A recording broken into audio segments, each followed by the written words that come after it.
நீர் ஒருவர் மாத்திரமே மிச்சம் இருக்கிற காலங்கள் நடத்த போறீங்க.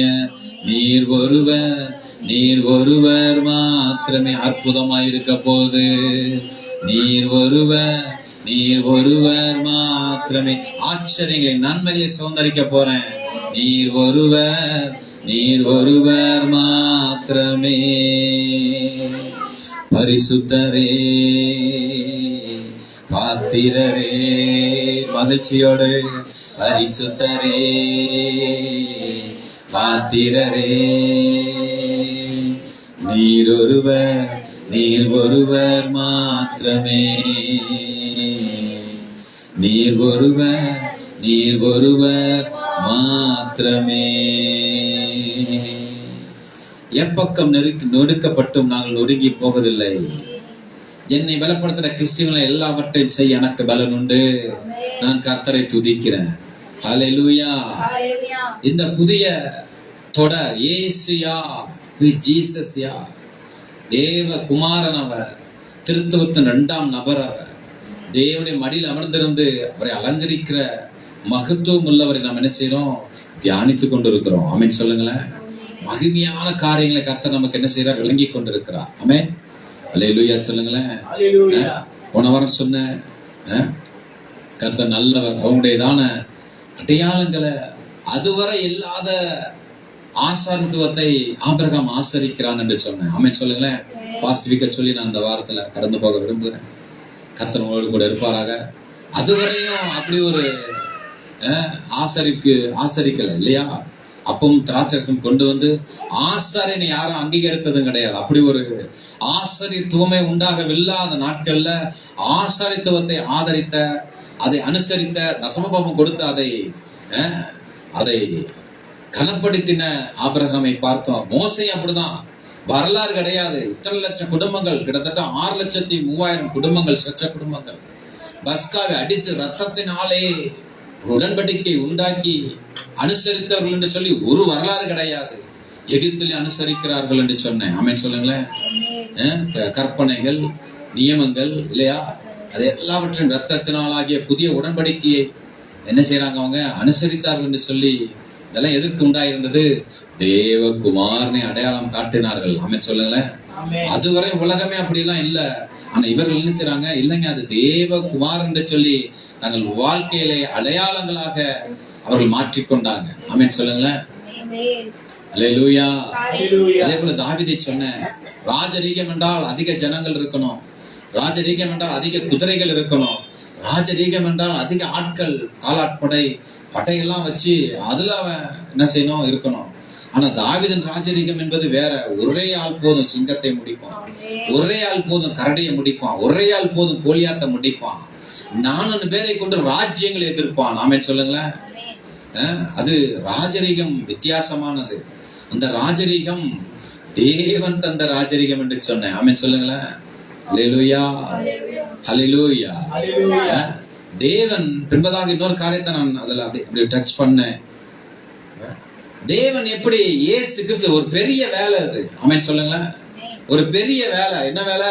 இயேசு கிறிஸ்துவை, தேவகுமாரனை அடையாளம் காட்ட வேண்டும். தேவகுமாரனை சுமந்து அடையாளமாய் வைத்து வாழ வேண்டும்.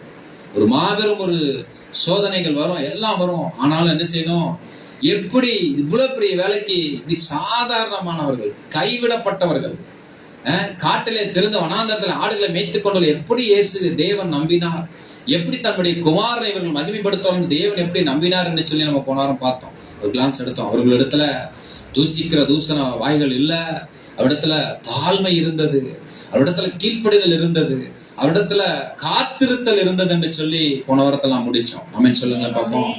இந்த வாரம் தேர்ந்தெடுக்கப்பட்ட காரணிகள் தான் நம்ம என்ன நிக்கிறோம், டாப் ஆர்டர். இயேசு யார் என்று இன்னும் நம்ம புதிய ஏற்பாட்டுக்கே வரல. இயேசு யார் என்று சொல்லி இன்னும் டாப் ஆர்டர். பழைய ஏற்பாட்டுல பரிசுத்தவான்கள், பிதாக்கள்லயே பெரிய லிஸ்ட்ல தலையா இருக்கிற ஆபிரகாம், அதே போல ரட்சகர்கள்ல யாருன்னு பார்த்தா மோசே, இன்னொரு பக்கம் ராஜாக்கள்ல மிகவும் உயர்ந்த ஸ்தானத்தில் அடைந்த தாவீது. இப்படி டாப் ஆர்டர்ன்னு சொல்லுவாங்க இல்லையா. வேதத்துல கம்பீரமாக நின்றவர்கள், தேவனுக்காக தன்னுடைய வாழ்நாள் முழுவதுமாக பயணித்தவர்களை நாம் என்ன செய்யறோம், பார்த்து கொண்டு இருக்கிறோம். ஆமென் சொல்லுங்களேன். இந்த வாரம் அவங்களதான் பார்க்க போறோம். ஆனா வித்தியாசமான ஒரு ஆண்டவர் நம்ம கூட இருக்கிறார். அல்லேலூயா. எனக்கு இது வரைக்கும் 4 வாரமே அற்புதமா இருக்குது. 5வது வாரம் என்ன சொல்ல போறான்னு பார்த்தா அற்புதத்தின் தேவன். ஆமென் சொல்லுங்களேன். நம்ம எவ்வளவு நேசிக்கிறார் பாருங்க ஆண்டவர். அல்லேலூயா. கர்த்தர் நல்லவர். கடினமான சூழ்நிலையில எப்படி இவர்கள் நெறிமுறைகளை பின்பற்றினார்கள் என்று சொல்லி நம்ம பார்க்க போறோம். எப்படி பின்பற்றினாலும் பார்க்க போறோம். கர்த்தர் நல்லவர். ஆமென் சொல்லுங்களேன். வாசிக்கிறேன் மத்தேயு 1:1. எப்படி இந்த இயேசு யார் என்று எப்படி தெரிந்து கொள்ள முடியும், எப்படி எங்கிருந்து ஆரம்பிக்கிறது என்கிற ஒரு கேள்விக்கு முற்றுப்புள்ளியாக அவர்களே என்ன செய்யறாங்க, இப்படி ஆரம்பிச்சா சரியா இருக்கும் என்று சொல்லி புது உடன்படிக்கை அவர்கள் வணைகிற பொழுது எப்படி எழுதுனாங்க, ஆபிரகாமின் குமாரனாகிய தாவீதின் குமாரனான இயேசு கிறிஸ்துவனுடைய வம்ச வரலாறு என்று சொல்லி இயேசு கிறிஸ்துவின் வரலாறை நமக்கு இருந்து தொடங்குறாங்க. ஆமென் சொல்லுங்களேன். அல்லேலூயா. அல்லேலூயா. பாருங்க, கர்த்தர் நல்லவர். ஆதியாகமம் எடுத்துக்கொள்ளுங்களேன். ஆதியாகமத்துல மனிதனுடைய வரலாறு இப்படி ஆரம்பிக்குது. எப்படி ஆரம்பிக்குது? ஏன்னா இயேசு கிறிஸ்து யார் என்பதை சொல்வதற்கு மனித வரலாறு எப்படி சிருஷ்டிக்கப்பட்டான் என்பது ரொம்ப முக்கியம். இவர்தான் பரிசுத்தம் மிகுந்த தேவகுமாரன். எப்படி பரலோகத்தின் முதலானவர் எப்படியோ அதுல முதன்மான ஒரு மனிதன் இருந்தான். அவனை குறித்து நம்ம பார்க்கிறோம். பின்பு தேவன் நமது சாயலாகவும் நமது ரூபத்தின்படியையும் மனுஷனை உண்டாக்குவோமாக. அவர்கள் சமுத்திரத்தின் மச்சங்களையும் ஆகாயத்து பறவைகளையும் மிருக ஜீவன்களையும் பூமி அனைத்தையும் பூமியின் மேல் வரும் சகல பிராணிகளையும் ஆளக்கடவர்கள் என்றார். தேவன் தம்முடைய சாயலாக மனிதனை சிருஷ்டித்தார். அவனை தேவ சாயலாகவே சிருஷ்டித்தார். ஆணும் பெண்ணுமாக அவளை சிருஷ்டித்தார். பின்பு தேவன் அவர்களை நோக்கி, நீங்கள் பலுகி பெருகி பூமியை நிரப்பி அதை கீழ்ப்படுத்தி சமுத்திரத்தின் மச்சங்களையும் ஆகாயத்து பறவைகளையும் பூமி மேல் நடமாட சகல ஜீவ ஜந்துக்களையும் ஆண்டுகள் என்று சொல்லி தேவன் அவர்களை ஆசீர்வதித்தார். இதுதான் ஒரிஜினல் மேன். ஆமென் சொல்லுங்களேன். இன்றைக்கு மனிதனை பார்த்தீங்கன்னா வேஷம் போடுறவன், இன்றைக்கு மனிதனை பார்த்தீங்கன்னா வியாதி உள்ளவன், இன்றைக்கு மனிதனை பார்த்தீங்கன்னா வன்முறை செய்கிறவன், இன்றைக்கு மனிதனை பார்த்தீங்கன்னா அவன் எதோ அவன் வைத்திருக்கிறான். ஆமென் சொல்லுங்க. அவன் முகங்கள் பல முகங்களா மாறி இருக்கிறது. ஆனால் தோற்றுவிக்கப்பட்ட பொழுது அவன் முகம் எப்படி இருந்ததாமா? தேவ சாயலில் இருந்தது, தேவ ரூபத்தில் இருந்தது. ஆமென் சொல்லுங்களேன். கிட்டத்தட்ட இத ஆண்டுகளாக பிரசங்கித்து வருகிறோம் அந்த காரியத்தை. ஆமென் சொல்லுங்க. எந்த சபையில இப்படி எடுத்தாங்களான்னு தெரியல. ஆமென். அல்லேலூயா. இதுல இருந்து எடுத்துக்கிட்டே இருக்கிறோம். எப்படி கிணத்துல தண்ணி வற்றாம நீரூற்று மாதிரி வருதோ அப்படிப்பட்ட ஒரிஜினல் மேனை இங்கதான் பார்க்க முடியும். ஆமென் சொல்லுங்களேன். அதுக்கப்புறம் பாவம் செய்த மனிதனை தான் நீங்க பார்க்க முடியும். ஒரிஜினல் மேன், பரிசுத்தமானவன், உன்னதத்தினால் உண்டாக்கப்பட்டவனை நீங்க ஆதியாகமத்துல 1வது அதிகாரத்துல பார்க்க முடியும். ஆமென் சொல்ல 1:2 பார்க்க முடியும். கர்த்தர் நல்லவர். எப்படி ஒரு மனிதன் எப்படி இருக்கணும் அப்படிங்கறத, the role of man, the rule of man எப்படி இருக்கணும், மனிதன் எப்படி இருக்கணும் ஒரிஜினலா, அவன் ஆசீர்வாதமா இருக்க வேண்டும். ஆமென் சொல்லுங்களேன். எப்பா நீ எப்படிப்பா இருக்கணும்னு இப்ப நீங்களே இருக்கிறீங்க, உங்க பிள்ளைகளை எப்படி வளர்க்குறீங்க, அவன் சரியா படிக்கிறானா இல்லையோ, நல்லா படிக்கணும்ப்பா. அவன் கொஞ்சமா சாப்பிட்றவனா இருப்பான், ஆனா என்ன சொல்லுவீங்க நீங்க, நல்லா சாப்பிட்றா அப்படின்னு. ஆமென் சொல்லுங்களேன். அல்லேலூயா. ஆமா, நிறைய பேர் போட்டியில கலந்துக்குவாங்க. அவங்ககிட்ட போய் சொல்லுவாங்க, ஏய் நீ தான் ஜெயிக்கணும், நீ தான் வேகமா ஓடணும், நீ தான் நல்லா ஜம்ப் பண்ணணும். ஏன்? அவர்கள் எப்படி இருக்க வேண்டும் என்பதை நீங்க உங்களுடைய ஒரு ஃபார்ம், ஒரு ரூல் ஆஃப் என்ன செய்றீங்க, அவனுக்கு தர்றீங்க இல்லையா? அம்மாவிலே சொல்லுங்க. அவன் 12வது ரேங்க் எடுப்பான், அவன் நீங்க சொல்லுங்க, ஏய் ஃபர்ஸ்ட் ரேங்க் எடுறா பாரு, அவங்களாம் எப்படி எடுத்துட்டான் பாரு. நீ அப்படி இருக்க வேண்டும் என்று சொல்றது போல தேவன் மனிதனை பார்த்து நீ எப்படி இருக்கணுங்கிறத ரூல் ஆஃப் பண்றாரு. ஒரு வழிகாட்டு நெறிமுறைகள், நீ எப்படி வாழ்வில் எப்படி இருக்கணும் தெரியுமா, மனிதனை உண்டாக்கி விட்டு ஆண்டவர் சொல்லுகிறேன், நீ எப்படி இருக்கணும் தெரியுமா என்று சொல்லி சொல்லுகிறதை போல நான் உங்களுக்கு சொல்லுகிறேன். எப்படி இருக்கணும் மனுஷன் சொல்றாரு, ஆதாமே நீ ஆசீர்வாதமா தான் இருக்கணும். எப்படி இருக்கணும் நீ? ஆமா, தரித்திரமா இருந்துடக்கூடாது, நீ வெறுமையா இருந்துடக்கூடாது, நீ அப்படிலாம் இருந்துடக்கூடாது. நீ எப்படிதான் இருந்திருக்கணும், இல்லன்னு சொல்லி புலம்பிட்டு இருக்கக்கூடாது, நீ ஆசீர்வாதமா இருக்க வேண்டும். 2வது சொல்றாரு, நீ அதிகாரமா தான் இருக்கணும். நீ எங்கேயும் பயந்தெல்லாம் ஓடிடாத, ஒளிந்து கொள்ளுகிறவன் அல்ல. நீ இந்த உலகத்திலே நீ எப்படி இருக்கணும், அதிகாரமிக்கவனா இருக்கணும். எப்படி சொல்றாரு பாத்தீங்களா? அல்லேலூயா. நீ எப்படி இருக்கணும், ஆண்டு கொள்ளுகிறவனா வேற இருக்கணும். நீ அப்படிதான் அதோட வசனம், அதோட அர்த்தம் என்ன அவரை பார்த்து அழைச்சு சொல்றாரு, இல்ல நீ அதிகாரம் உள்ளவனா இருக்கணும். எப்படி இருக்கு யோசிச்சு பாருங்க. நீ ஆண்டு கொள்ளுகிறவனா இருக்கணும். ஒரு ஓனரு உங்களை பார்த்து, நீங்க தான் எல்லாத்தையும் பாத்துக்கணும், நீ இப்படிலாம் பேசணும், நீ அவ்வளவு அப்படிலாம் சட்டம் பண்ணாது, இப்படிதான் நீங்க தைரியமா பேசுங்கன்னு சொன்னா எப்படி பேசுவீங்களோ அதை விட கோடி மடங்கு அவட்ட பேசுறாரு. ஆதாமே, மனிதனே, நீ அதிகாரம் உள்ளவனாய் நீ ஆண்டு கொள்ளுகிறவனாய் இருக்க வேண்டும் என்று சொன்னார். அது மாத்திரமல்ல, பாரு ஆண்டை பார்த்து என்ன சொல்றாரு, நீ பழுகுகிறவனா இருக்கணும், நீ பழுகாம ஒரு நாள் இருக்கக்கூடாது, பெருகுகிறவனா இருக்கணும், நீ நிரப்புகிறவனா நீ இருக்கணும். ஆமென் சொல்லுங்களேன். இந்த வார்த்தை எப்படி வந்திருக்கு யோசிச்சு பாருங்க. நீ பழுகணும், நீ பெருகணும், நீ நிரப்புகிறவனா இருக்கணுமே தவிர நீ விழுந்து போனவன், நீ பழுகாம இருக்கக்கூடாது, நீ பெருகாதவனா இருக்கக்கூடாது, நீ நிரம்பாதவனா இருக்கணும். நீ தான் என்ன செய்யணும், எங்கும் நீ தான் இருக்கணும். அல்லேலூயா. ஒரு டாஸ்க வைக்கிறாரு. ஆமென் சொல்லுங்களேன். எப்படி வைக்கிறாரு? ஒரு பொறுப்பை கொடுக்கிறார். நீ பழுகணுமாக்கும், நீ பெருகணுமாக்கும், நீ ஆண்டு கொள்ளணுமாக்கும் அதிகாரம் உள்ளவனா தான் இருக்கணும். நீ சோட போயிடக்கூடாது. நீ யாரு? தேவ சாயல் உள்ளவன். கவனமா இதுலதான் இருக்கணும். போக்கஸ் எல்லாம் எங்க இருக்கணும்? நீ தேவ ரூபம் உள்ளவன். எப்படி இருக்கணும் போக்கஸ்? கவனிக்கிறீங்களா? உங்க போக்கஸ் எங்க இருக்கு? நீ எங்கதான் இருக்கணும்? ஏதன்லதான்ப்பா இருக்கணும். நீ வேற எங்கேயும் போயிட்டாத. அல்லேலூயா. கவனிக்கிறீங்களா? கொஞ்சம் என்னை கூர்ந்து கவனிங்க, இது ரொம்ப பாயிண்ட். நீ எங்கதான் இருக்கணும்? ஏதன்லதான் இருக்கணும். உலகம் பெருசு, அதுக்காக எங்கேயும் அங்கெங்கெல்லாம் போய் இருந்துடாத. எங்கதான் இருக்கணும்? நீ எப்படி பறவை தன்னுடைய கூட்டை நோக்கி வருகிறதோ அது போல நீ எங்க வந்துடணும்? ஏதன்லதான்ப்பா நீ இருக்கணும். அதான் உனக்கு மதிப்பு, அதுதான் உனக்கு கௌரவம், அதுதான் உனக்கு என் விருப்பம், அதுதான் அப்படின்னு சொல்லி என்ன செய்யறாரு? அவனுக்கு ஒரு முறைமைகளை வளர்க்கிறார், முறைமைகளை சொல்லுகிறார். அது மாத்திரமல்ல, ஏதனை உண்டாக்கி அங்க வைக்கிற மனிதனை அதுல வைத்தார்னு இருக்கு. அது மாத்திரமல்ல, மனிதனை அழைத்து கொண்டு வந்து பண்படுத்தும், காக்கும். எப்பா நீதான் பண்படுத்தணும்.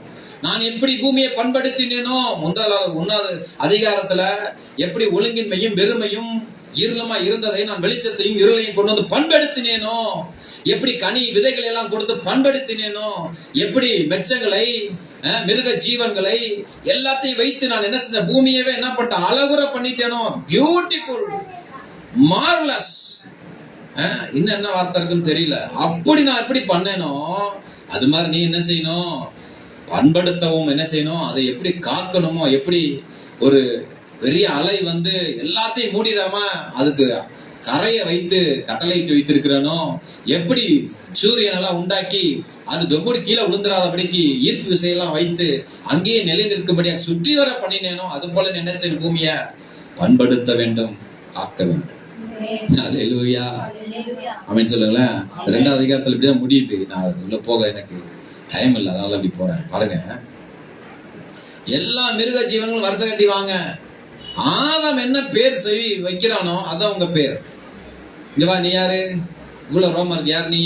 இவ்வளவு பெருசா இருக்க, கருப்பா இருக்க, தும்பிக்கெல்லாம் இருக்குது, யார் பாது? யானை. அல்லேலூயா. உங்க பிள்ளைகளுக்கு நீங்கள் பேர் வைப்பதை போல அழகா பிறந்துருச்சு, அடேங்கப்பா சிரிச்சா அழகா இருக்கும் போல் இருக்க, என்ன பேர் வைக்கலாம்? அல்லேலூயா. சொல்லுங்க. உலகத்தை சொல்லுவாங்க பார்த்துட்டு, இதுக்கு இந்த பேர் வைக்கலாம். நம்ம பார்ப்போம், எஸ்தர், அதே தான் வைப்போம், ரூத்து. அல்லேலூயா. ஆமா, இந்த மாதிரி சாராள், ரெபெக்காள், அந்த மாதிரி நெகேமியா, எஸ்ரா, இப்படி எல்லாரும் வைக்கிறோம் இல்லையா? ஆபிரகாம்லாம் வைக்கிறோம். எனக்கு டேனியல் வச்சா, ஆபிரகாம் டேனியல். கர்த்தர் நல்ல. ஆமென் சொல்லுங்களேன். அது மாதிரி நீ தான் வைக்கணும். என்ன சொல்ல வரேன்னா, தேவனுடைய முறைமைகள். கர்த்தர் என்ன பண்றாரு? பூமியை உருவாக்கி ஒரு சிஸ்டத்தை வைக்கிறார். முறைமைகள், வழிகாட்டு நெறிமுறைகள் இருக்கு. ஒரு காரியத்தை செய்ய நீ இப்படியாக பழுகி பெருகி பூமி நிரப்பி ஆண்டு கொள்ளணும்னா உனக்கு இப்படிப்பட்ட அதிகாரங்கள், இப்படிப்பட்ட வல்லமைகள், நீ இந்த பாதையில தான் பயணிக்கணும். ஆமென் சொல்லுங்களேன். திருநெல்வேலிக்கு போகணும்னா திருநெல்வேலி எந்த பக்கம் போயிருக்குதோ அந்த பக்கம் தான் பயணிக்கணும். ஆமென் சொல்லுங்களேன். அல்லேலூயா. தண்ணியில நீ விழுந்தா நீந்தித்தான் ஆகணும். அங்க போய் நான் இல்ல நான் வேற ஏதாவது பண்ணேன்னு பண்ணீங்கன்னா அங்க உள்ளதான் போவீங்க. அப்படிதான் ஒரு முறைமையை வைக்கிறார். தண்ணியில நீந்தணும், தரையில நடக்கணும், இல்லையா? மறந்துனா ஏறணும். இதெல்லாம் முறைமைகள் இல்லையா? கர்த்தர் நல்லவர். முறைமைகளை வைக்கிறார். ரூல் ஆஃப் வழிகாட்டு நெறிமுறைகள் சொல்லுவாங்க இல்லையா? அது மாதிரி முறைமைகளை வைக்கிறார். இதெல்லாம் நீதான் என்ன சொல்லி பின்பற்ற வேண்டும் என்று சொல்லி கர்த்தர் அவனுக்கு என்ன பண்றாரு? அதை விட நீங்க தானே அதிகமா கிட்டீங்க, அது லைட்டா பேசிட்டு போயிருக்கும். அல்லேலூயா. கர்த்தர் நல்லவர். ஆமென் சொல்லுங்களேன். எல்லாவற்றுக்கும் என்ன செய்யறாரு? இது இன்னொரு கடைசியா சொல்றாரு, நீ வெட்கப்படவே கூடாது. நிர்வாணமா இருப்பீங்க, ஆனா வெட்கப்படாது இருந்தார்கள் என்ன அர்த்தம்? அந்த ஒரு சென்ஸ் இல்ல அவங்கள்ட்ட. கவனிக்கிறீங்களா? அவன்கிட்ட என்ன இருக்கணும்? ஆளுகிற திறமை, அதிகாரமிக்க திறமை, பழகி பெறுகிறது எல்லாமே உள்ள வச்சு என்ன சார் இப்படிதான்ப்பா நான் இருக்கணும்னு சொல்லிட்டாரு. தேவ சாயெல்லாம் கொடுத்துருக்கான், போ நீ தான் என்ன செய்யணும், இப்படிதான் இருக்கணும்னு சொன்னவன பாவம் வந்த போது அது என்ன சொல்லுது? பிசாசு தேவன் சொன்னது உண்டோ என்று கேட்கிறது. அல்லேலூயா. தேவன் சொன்னது உண்டோ? இப்ப ஜியோனிசம்னு சொல்லுகிறோம் இல்லையா? ஜியோன்னு சொல்றோம் இல்லையா? பரலோக பரிசுத்த வாழ்க்கையை இவன் எங்கே செய்யணும்? பூமியில வாழணும் தான் சியோனிசம். இது என்னன்னாக்கா தேவனே சார்ந்திருக்கும். இன்னொரு ஆப்ஷனுங்கிற ஒன்னே கிடையாது. மனிதனுக்கு என்ன கிடையாது? ஆப்ஷனே கிடையாது. நீ வெட்கப்படாம இருக்கணும்னா வெட்கப்படாம தான் இருக்கணும். நீ தான் எல்லாத்துக்கும் பேரும் நீ தான் வைக்கணும். நீ தான் பழகி பெறணும். அதுதான் சியோனிசம். அதுதான் ஒரு ஆப்ஷன். உனக்கு ஒரு ஆப்ஷன் கொடுக்குறேன். என்ன ஆப்ஷன்? தேவ சாயல், தேவ ரூபம், தேவ மகிமை, ஜீவ சுவாசம், ஆளுகிற தன்மை, அதிகார தன்மை, இப்படி பல விதமானது எல்லாத்தையும் வைத்து பண்படுத்தும் காக்குகிற எல்லாத்தையும் அவங்ககிட்ட என்ன சார் முறைமைகளை சொல்லி இதன்படி நீ நடந்திருப்பான்னு சொல்லி என்ன செய்யறாரு? ஆண்டவர் ஒரு ஆப்ஷன் வைக்கிறார். ஆனா பிசாசு என்ன செய்யறான்? ஆப்ஷன் பிக்கு வர்றான். ஆமென் சொல்லுங்களேன். No no no no no, நீ முறைமைகளை பின்பற்ற வேண்டிய அவசியமே கிடையாது. நீ வெட்கப்படலாம். நீ பழுக வேண்டிய அவசியம் இல்ல. நீ பெருக வேண்டிய அவசியம் இல்ல. நிரப்ப வேண்டிய அவசியம் இல்ல. தேவன் சொன்னது உண்டோ அப்பெல்லாம் சொன்னாரோ, நீ அப்பெல்லாம் போகணும்னு அவசியம் இல்லப்பா. நான் உனக்கு ரூட்டை காமிக்கிறேன் வா. இது என்னது? டெவிலிசம். மனிதர்கள் அநேகர் அதான் பின்பற்றாங்க. செகண்ட் ஆப்ஷன் வைக்கிறாங்க. கர்த்தரை செஞ்சா பாப்போம், இல்லன்னா என்ன பண்ணுவேன் நானு? இன்னொரு ஆப்ஷன் வச்சிருக்கிறேன் நானு. அல்லேலூயா. ஏன்னா ஒரு கர்த்தரோட இவங்க பெரியவங்க, அவரோட நீங்க அறிவில் சிறந்தவர்கள், நானும் அவங்க எல்லாம் உலகத்துல நிறைய பேர் இருக்கிறாங்க. தன்னை அப்படி காட்டி கொள்றாங்க. தெரியுமா உங்களுக்கு? எனக்கு ஒரு வழி இருக்குது. என் வழி தனி வழி, சீண்டாத. அல்லேலூயா. என்னடா வழி உங்க வழி? அல்லேலூயா. ஆமென் சொல்லுங்களேன். தலைவலி தான் அது. ஆமென் சொல்லுங்க. அது வேற ஒரு வழி இல்ல, அது தலைவலி. ஆமென் சொல்லுங்க. அல்லேலூயா. இன்னொரு வழி இருக்குப்பா, அதான் பாவ வழி. முறைமைகளை, நெறிகளை, வாழ்வியலை சூழ்நிலைக்கு ஏற்றபடி மாற்றி மாற்றி வாழ பழகுவது. ஆமென் சொல்லுங்களேன். இடர்கள் வந்தா, இடைஞ்சல்கள் வந்தா, பயம் வந்தா, இப்படிப்பட்ட உணர்வுலாம் வந்ததுன்னா உடனே அதுக்கேற்ற மாதிரி வாழ பழகி பழகி பழகி மனிதன் என்ன ஆயிட்டான்? நாசமா போயிட்டான். செகண்ட் ஆப்ஷன்லயே வாழ பழகுறான். தேர்ட் ஆப்ஷன் போலாமா? கடவுள் இல்லாத ஒரு வாழ்க்கையை வாழ்ந்து காட்டுவோம். கடவுள் இல்லாத ஒரு உலகத்தை படைத்து காட்டுவோம். கடவுள் இல்லாத ஒரு மார்க்கத்தை என்ன செய்வோம்? பண்ணிடுவோம். பாருங்க, அதுல வாழ பழகிறது, அதுல பெருக பார்க்கறது செகண்ட் ஆப்ஷன். தேவ குமாரின் சாயலை முதலாவது ஆப்ஷன்ல பார்க்கலாம் நீங்க. ஆமென் சொல்லுங்களேன். அல்லேலூயா. பழுகுவது, பெருகுவது, தேவ சாயல், தேவ ரூபம், தேவ சுவாசம், பண்படுத்துவது, காப்பது, பேரிடுவது, வெட்கப்படாதிருப்பது. ஆமென் சொல்லுங்களேன்.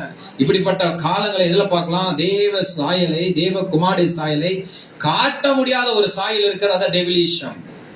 உன்னதத்தை நோக்குகிற மக்கள் இருக்கிறாங்க இல்லையா? அதுதாங்க பெருசு. ஆனா என்ன செய்யலாம்? Only one option. அது காட் தான், கர்த்தரையே சார்ந்து இருப்பது. Only one option. இதான் ஜியோனிசம். ஆனா இவன் என்ன செய்யறான்? வே டு வேர்ல்டு, சுற்றி பார்த்து சுற்றி திரிகிற ஒரு வாழ்வியலை மனிதன் அமைத்துக் கொண்டான். ஆமென் சொல்லுங்களேன். அல்லேலூயா. சுற்றி திரிகிற ஒரு வாழ்வியலை மனிதன் அமைத்துக் கொண்டான். அதுதான் டெவிலிஷம். மனிதன் அதெல்லாம் என்ன செய்யறான்? பாவத்தில், சாபத்தில், தேவ பக்தியற்ற, தேவனுடைய பயமற்ற ஒரு வாழ்க்கையை வாழ பழகி அவன் என்ன செய்யறான்? அநியாயமாய், அக்கிரம நிறைந்தமாய் மாறிவிட்டான். அல்லேலூயா சொல்லுங்களேன். இப்படிப்பட்ட ஒரு சூழ்நிலையில இந்த டாப் ஆர்டர் சொல்றேன் பாத்தீங்களா, இவர்களுக்கும் அதெல்லாம் வரலையா? இப்படிப்பட்ட இவர்களையும் ஆண்டவர் எப்படி அழைச்சிட்டாரு பாருங்க. ஆதியாகமம் 12 ஆதி ஆபிரகாம் எப்படி அழைச்சிட்டாரு பாருங்களேன். அடேங்கப்பா, சூப்பர் வேர்ட்ஸ். என்ன அழைச்சிட்டாரு? கர்த்தர் ஆபிரகாமை நோக்கி, நீ உன் தேசத்தையும் உன் இனத்தையும் தகப்படை வீட்டையும் விட்டு புறப்பட்டு நான் உனக்கு காண்பிக்கும் தேசத்துக்கு போ. நான் உன்னை பெரிய ஜாதியாக்கி உன்னை ஆசீர்வதித்து உன்னை பெருமைப்படுத்துவேன், உன் பேரை பெருமைப்படுத்துவேன், நீ ஆசீர்வாதமா இருப்பாய். உன்னை ஆசீர்வதிக்கலை ஆசீர்வதிப்பேன், உன்னை சபிக்கிறவனை சபிப்பேன், பூமியில வம்சங்களாம் உனக்குள் ஆசீர்வதிக்கப்படும் என்றார். அருமையான அழைப்பு.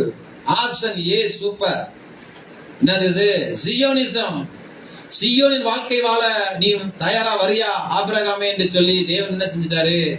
ஆபிரகாமை அழைக்கிறார். ஆமென் சொல்லுங்க பாப்போம். அல்லேலூயா. ஆண்டவர் ஆபிரகாமை அழைக்கிறார். அருமையான ஒரு அழைப்பு. தீர்க்க தரிசனம் இருக்கிறது, வாக்குத்தத்தம் இருக்கிறது, ஆசீர்வாதம் இருக்கிறது, அது சந்ததியும் இருக்குது இவனுக்கு. ஆமென் சொல்லுங்களேன். தலைமுறைகளுக்கும் ஒரு பெரிய ஆசீர்வாதம் மிக்க ஒரு வாழ்க்கை. கர்த்தர் அவனை அழைத்த பொழுது என்ன பண்றான்? இப்படிப்பட்ட குமாரனை அடையாளமாய் வைத்து வாழ்வியலுக்கு அழைக்கப்படுகிற ஆபிரகாம் ஜெனரேஷன், அவங்க தலைமுறையை ஆரம்பிக்கப்படுது. ஒரு முறைமைகளை வைக்கிறார் ஆண்டவர். ஆமென் சொல்லுங்க. ஆபிரகாமுக்கு என்ன முறைமை? சேம் டிசிஷன் தான். கர்த்தரை சார்ந்து வாழ வேண்டும். கர்த்தருடைய வாழ்வியல், கர்த்தர் தருகிற தரிசனங்கள், கர்த்தர் தருகிற ஆசீர்வாதங்களை பெற்று அவருக்கு மகிமையாக அவர் பாதையில பிரவேசிக்க வேண்டும். இந்த ஆப்ஷன் அவங்களுக்கு என்ன ஆயிடுச்சு பாருங்க. ஆதியாகமம் 16வது அதிகாரத்துல இப்படிதான் கொடுத்தாரு. ஆனா 16ல அது கொஞ்சம் இவனும் செகண்ட் ஆப்ஷன் எடுக்கிறான். ஆமென் சொல்லுங்களேன். செகண்ட் ஆப்ஷன் என்னது? உலகவியல், தத்துவ வேறவியல் போறான். வாழ்வியல் என்ன ஆகுது?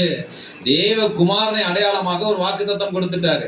தேவகுமாரன் சந்தையில பிறப்பார் என்று சொல்லி வாக்குத்தத்தத்திற்கே வாக்குத்தத்த தலைமுறை, தீர்க்கசன தலைமுறை, ராஜரிக தலைமுறையாக அவனை என்ன பண்ணிட்டாரு? அழைத்துட்டாரு. ஆனா இவன் என்ன செய்யறான் பாருங்களேன். அந்த இடத்துல என்ன நடக்குது பாருங்களேன். ஆபிரகாம் மனைவியாக சாராய்க்கு பிள்ளை இல்லாது இருந்தது. எகிப்து தேசத்தாலே ஆகாரன்னு பேர் கொண்ட ஒரு அடிமை பெண் அவளுக்கு இருந்தா. சாரா ஆபிரகாமை நோக்கி, நான் பிள்ளை பெறாதபடிக்கு கர்த்தரின் கர்ப்பத்தை அடைத்திருக்கிறார், என் அடிமை பெண்ணோட சேரும், ஒருவேளை அவளால் என் வீடு கட்டப்படும் என்றார். சாராயின் வார்த்தைக்கு ஆபிரகாம் செவி கொடுத்தான். செகண்ட் ஆப்ஷன் போறான். ஆமென் சொல்லுங்களேன். ஆண்டவர் என்ன சொன்னாரு? உன் சந்ததிக்குள் பூமியில சகல ஜாதிகளும் ஆசீர்வதிக்கப்படும். என்ன பண்றான் பாருங்க. இன்னொரு ஆப்ஷன் எடுக்கிறாங்க. ஏன் தெரியுமா? அவர்கள் ஆபிரகாம் கானான் 10 வருஷம் குடியிருந்த பெண் அந்த ஊர் அவனை மாத்துது. 10 வருஷம் கானான்ல இருந்ததுனால கானானியர்கள் என்ன செய்யறாங்களோ அவன் அப்படிதான் போவான். Second option, third option. இந்த மனைவிலாம் இன்னொரு பிள்ளையே பிறந்தான் இன்னொன்னு போவான். அதுலயும் பத்தலையா, அதுலயும் சரியில்லையா இன்னொன்னு போவான். அவன் அந்த மாதிரி வாழ்றான். அவன் இன்னொருத்தருடைய மனைவி எடுத்துக்கொள்ளுகிறவன் அவன் கானானியர். இவன் என்ன பண்றான்? சரி என்னதான் பண்ணலான்னு கேட்கும்போது ஆபிரகாம் கானானில் 10 வருஷம் குடியிருந்த பின்பு ஆபிரகாமின் மனைவியாக சாராய் எகிப்து தேசத்தில் தன் அடிமை பெண்ணாகிய ஆகாரை அழைத்து அவளை தன் புருஷனாகிய ஆபிரகாம் மறுமனையாட்டியாக கொடுத்தார். செகண்ட் ஆப்ஷன் போது. அது என்ன வம்சம்? அடிமையை கொடுக்கிறார். கர்த்தர் சுதந்திர வழியா கூப்பிட்டா அடிமைக்கு நோக்கிறான். ஆகாரை அழைத்து, அடிமை பெண்ணாகிய ஆகாரை அழைத்து, எகிப்து தேசத்தில் ஆகாரை அழைத்து மறுமனையாட்டியாக கொடுத்தார். அவன் ஆகாரோட சேர்ந்த போது அவள் கர்ப்பம் தரித்தாள். இப்ப ஆபிரகாம் ஃபுல்லா ஹீல் ஆயிட்டான். சாரால் பாக்குறா, நான் தான் ஹீல் ஆகாம இருக்கேன், நான் தான் வாடியா இருக்கேன், நீங்க என்ன பண்ணீங்க? உங்களுக்கு தான் ஆண்டவர் சுகமாக்கிட்டாரு, நீ என்ன பண்ண? செகண்ட் ஆப்ஷன் போன்னு சொல்லி செகண்ட் ஆப்ஷன் எடுக்கிறாங்க. குறுக்கோழி எடுக்கிறாங்க. வேலை செய்துங்க, கர்ப்பம் தரிக்கிறாள். அல்லேலூயா. சூப்பரா இருக்குல்ல அந்த வழி. கர்த்தர் இல்லாத நம்ம ஒரு திறமையை நாட்டிட்டோம்னா நம்மளுக்கு எவ்வளவு வந்துருது பெருமை. ஜனங்களுக்குள்ள என்ன வந்துருது சொல்லுங்க? வந்துருதா இல்லையா? ஆகாரோட சேர்ந்த போது அவன் கர்ப்பம் தரித்தா. ஆமென் சொல்லுங்களேன். கொடுக்கப்பட்டது என்ன? அவனுக்கு வாக்கு தத்தங்கள். சொல்லப்பட்டது என்ன? தீர்க்க தரிசனங்கள். அருளப்பட்டது என்ன? ஆசீர்வாதம். நிறைவேற போகிறது என்ன? பூமியில வம்சங்களாம் உன் தலைமுறை தான் ஆசீர்வாதமா இருக்க போகுது. ஆனா நாட்கள் செல்ல செல்ல வேற முறைமைகளை கையாளுறாங்க.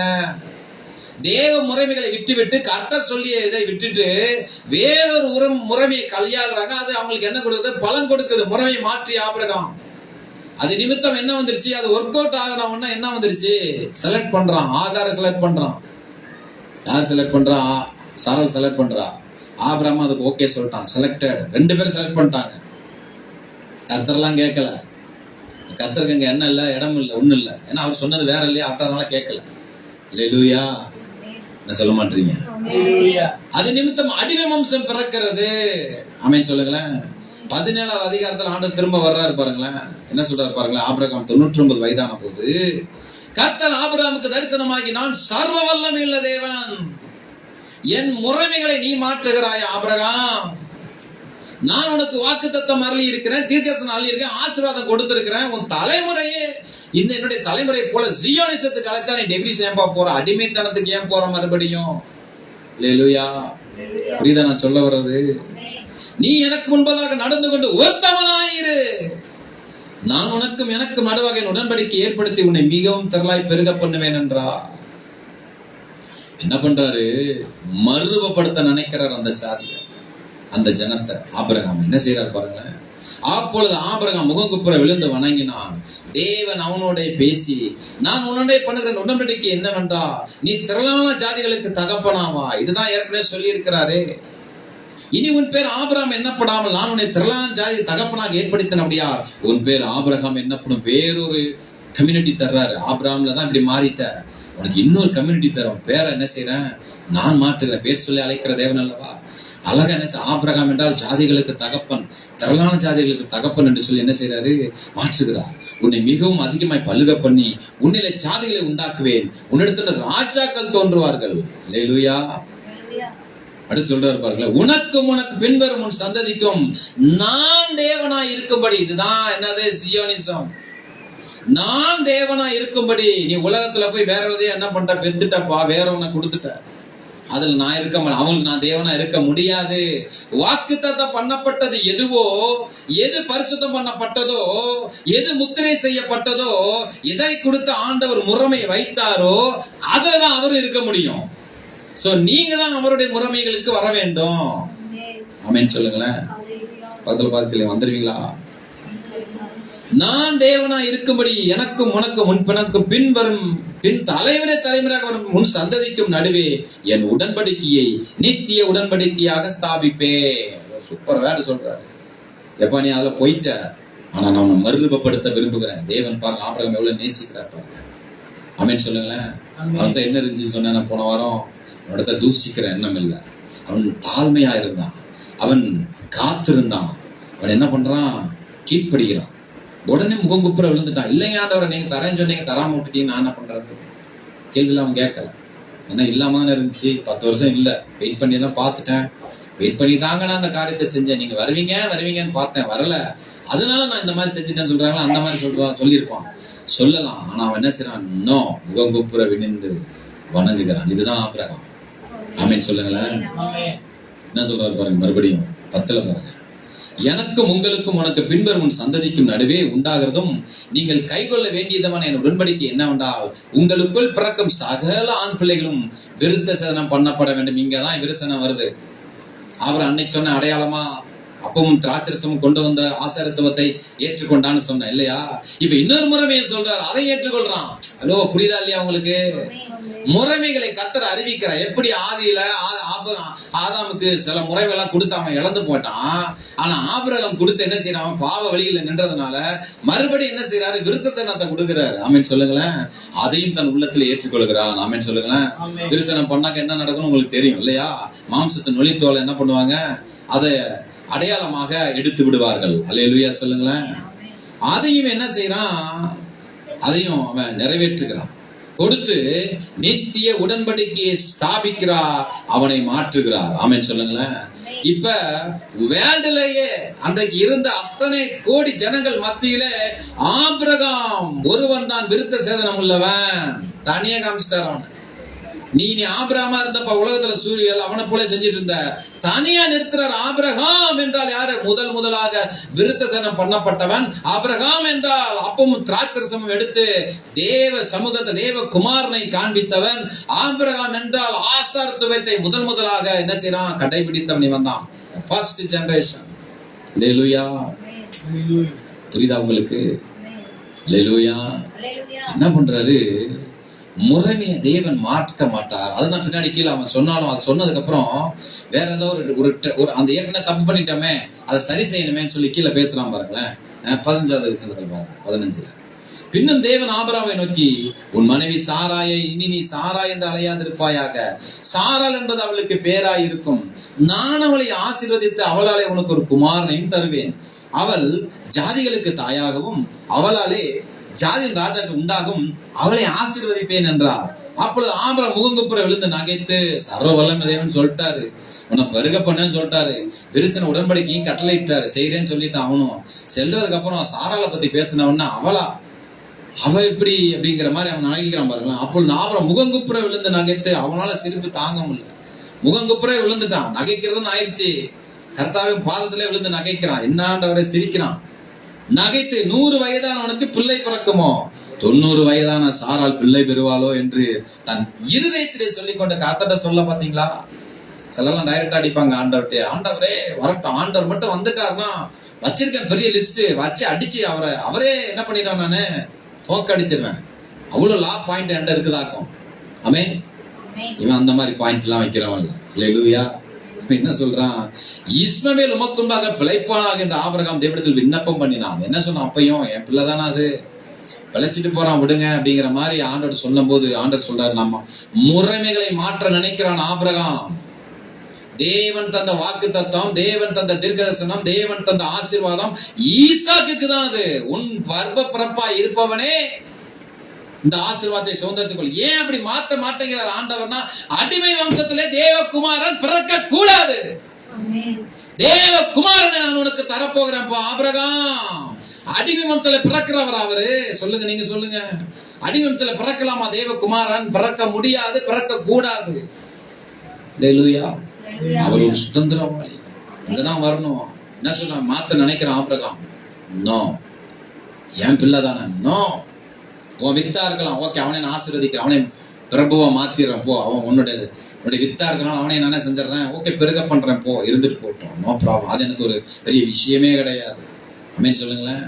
என்ன சொல்றாரு, அப்பொழுது தேவன் உன் மனைவியாக சாராள் நிச்சயமாக ஒரு குமாரனை பெறுவாள், அவனுக்கு ஈசாக்கு என்று பெயரிடுவாய். முதல்ல வார்த்தை உச்சரிக்கிறார், ஈசாக்கு.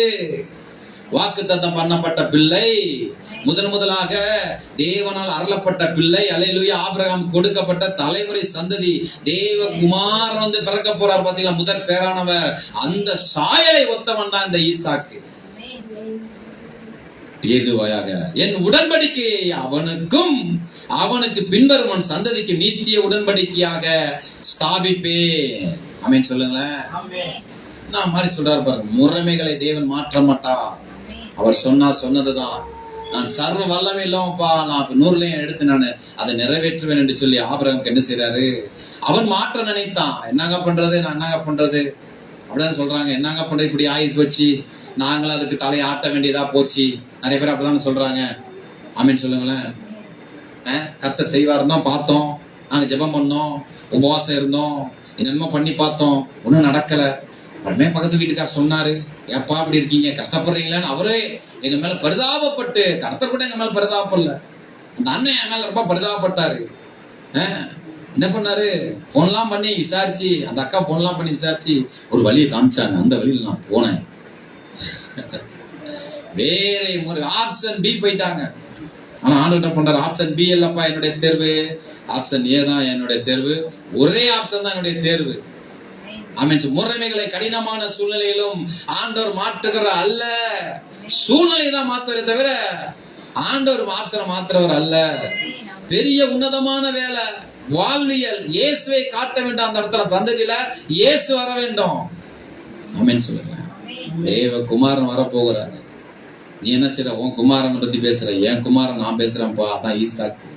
ஈசாக்குடைய அந்த பரிசுத்த வாக்குத்தத்தம் பண்ணப்பட்டு பிறந்த முதல் பிறந்தவன். ஆமென் சொல்லுங்களேன். அவன்கிட்ட தான் என்ன செய்யணும், தேவகுமாரன் வரப்போறான்னு காமிச்சவன உடனே அவன் என்ன செய்யறான், பூமியில சகல ஜாதிகளும் ஈசாக்கு மூலியமா தான் என்ன செய்ய முடியும், பூமியில சகல ஜாதிகளும் ஆசீர்வதிக்கப்படும். ஒரு அடிமை இன்னொரு அடிமையை தான் கொண்டு வர முடியுமே தவிர ஒரு அடிமை சுதந்திரவாளியை கொண்டு வரவே முடியாது. அல்லேலூயா. தேவன் நியமித்ததை மாற்றவோ தடுக்கவோ யாரால் என்ன செய்ய முடியாது. அது ஆபிரகாமா இருந்தாலும் உடனே என்ன பண்றான், உடனே கீழ்படிக்கிறான். ஓகே, வெயிட் பண்றான். 100 வெயிட் பண்ணவன் தான் அந்த ஆபிரகாம். ஆமென் சொல்லுது. வேதம் அப்படிதான் சொல்லுது, ரோமர்ல அப்படிதான் சொல்லுது. தேவன் முன் குறித்த நிறைவேற்றும்படி அவன் என்ன செய்யலாமா, தேவனை துதித்து ஆராதித்து விசுவாசத்தில் வல்லவனானான். அது அவனுக்கு நீதியாக எண்ணப்பட்டது. ஆமென் சொல்லுங்களேன். இயேசு கிறிஸ்துவை அங்கே காண்பித்தான் என்று சொல்லி வேதம் சொல்லுகிறது. இன்னொரு என்ன காண்பிக்கிற பாரு, மோசேவை டாப்பாட தானே பார்த்துட்டு வரோம், இயேசு யார் என்று சொல்லி. ஆபிரகாம் இடத்துல அடிமைவம்சம் தோன்றின பொழுது மறுரூபப்படுத்தின தேவன் இஸ்ரவேல் ஜனம் அடிமைத்தனத்தில் இருந்த போது, யாத்திரம் 5 எடுங்களேன், மோசையை அழைக்கிறார் இல்லையா, அதெல்லாம் உங்களுக்கு தெரியும், நிறைய பார்த்துட்டோம். மோசையை அழைக்கிறார் ஆண்டவர், எப்பா நீதான் வரணும் வா, நீதான் வரணும் வா, அழைக்கிறார். முச்செடியில தரிசனமாகி அவனை அழைக்கிறார். யாத்திரம் 2 அவனுடைய கதை வரும், 3வது அழைப்பு வரும் இல்லையா. மோசே எகிப்திற்கு திரும்புகிறான். அங்கதான் அவன் தலையை வாங்க எல்லாம் வெயிட் பண்றாங்க. ஆனா அங்கதான் திரும்புறான். 10 விதமான அடையாளங்கள் செய்யவே என்ன செய்யறாங்க, அவங்கள அனுப்பி விடுறாங்க. எப்பா போயிட்டு வாங்க, சுமூகமா போயிட்டு வாங்க. எகிப்துல நடந்த பெரிய காரியம். எகிப்துல பல காரியங்கள் போன வாரம் எடுத்தோம் இல்லையா? அவ்வளவு பெரிய காரியம். 6 லட்சம் குடும்பங்கள் சேர்ந்து பஸ்கா 6 லட்சம் ஆட்டுக்குட்டி தான் யோசனை பண்ணிக்கிறாங்க. அத்தனை ரத்தத்தை தெளிச்சு நாடே எப்படி இருக்கு யோசிச்சு பாருங்க. வீட்டு நிலைக்கால ஒரு ரத்தமா பூசினா எப்படி இருக்கு யோசிச்சு பாருங்க. அது மேல நடத்தி என்ன பண்றாங்க, சங்காரக்காரன் வந்து விடுதலை அடைகிறார்கள். எல்லாரும் கானானை நோக்கி பிரயாணிக்கிறாங்க. ஆமென் சொல்லுங்களேன். அதுல யாத்திரம் 5 எடுங்களேன். அதுல அவருடைய அழைப்பு இருக்கு பாருங்க. எதுக்கு அழைக்கிறாருன்னு பாருங்க. எதுக்காக இந்த ஜனங்களை அழைச்சாருன்னு பாருங்களேன். எதுக்கு அழைக்கிறார், எப்படி சொல்லி அழைக்கிறாங்க பாருங்க. பின்பு மோசேயும் ஆரோனும் பார்வோனிடத்திலே போய், இஸ்ரவேலின் தேவனாகிய கர்த்தர் வனாந்தரத்திலே எனக்கு பண்டிகை கொண்டாடும்படி என் ஜனங்களை போக விட வேண்டும் என்று சொல்லுகிறார் என்றார்கள். எங்க தெய்வம் வந்து எங்கள்கிட்ட பேசுது. என்ன செய்யறாரு, வனாந்தத்துல எல்லாரும் வனாந்தத்துக்கு வந்துருங்க, அங்க வந்து எனக்கு பண்டிகை கொண்டாடுங்கன்னு சொல்லி என்ன செஞ்சுட்டாரு, கர்த்தர் சொல்லி இருக்கிறான்னு சொல்றாரு. உடனே அவன் பார்வோன் சொல்ல, அதற்கு பார்வோன், நான் இஸ்ரவேலை போக விட கர்த்தரின் வார்த்தை கேட்கிறதற்கு அவர் யார்? நான் கர்த்தரை அறியேன், நான் இஸ்ரவேலை போக விடுவதில்லை என்றான். அப்பொழுது அவர்கள், எபிரேயருடைய தேவன் எங்களை சந்தித்தார். இப்ப இன்னும் கொஞ்சம் நல்லாவே சொல்ற, இஸ்ரவேலின் தேவன் சொன்னது, இப்ப எபிரேயருடைய தேவன் எங்களை சந்தித்தார். நாங்கள் வனாந்தரத்தில் 3 நாள் பிரயாணம் போய் எங்கள் தேவனாகிய கர்த்தருக்கு பலியிடும்படி, முதல்ல கேட்டது பண்டிகை, 2வது கேட்டது பலியிடும்படி போக விட வேண்டும், போகாதிருந்தால் அவர் கொள்ளை நோயும் பட்டையுமே எங்கள் மேல் வரப்பண்ணுவார் என்றார்கள். இப்படிதான் ஆரம்பிச்சாங்க. இந்த அழைப்பு எப்படி நிறைவேற்றினாங்க, பார்வோன்ட்ட போய் இப்படிதான் சொன்னாங்க. ஆமென் சொல்லுங்களேன்.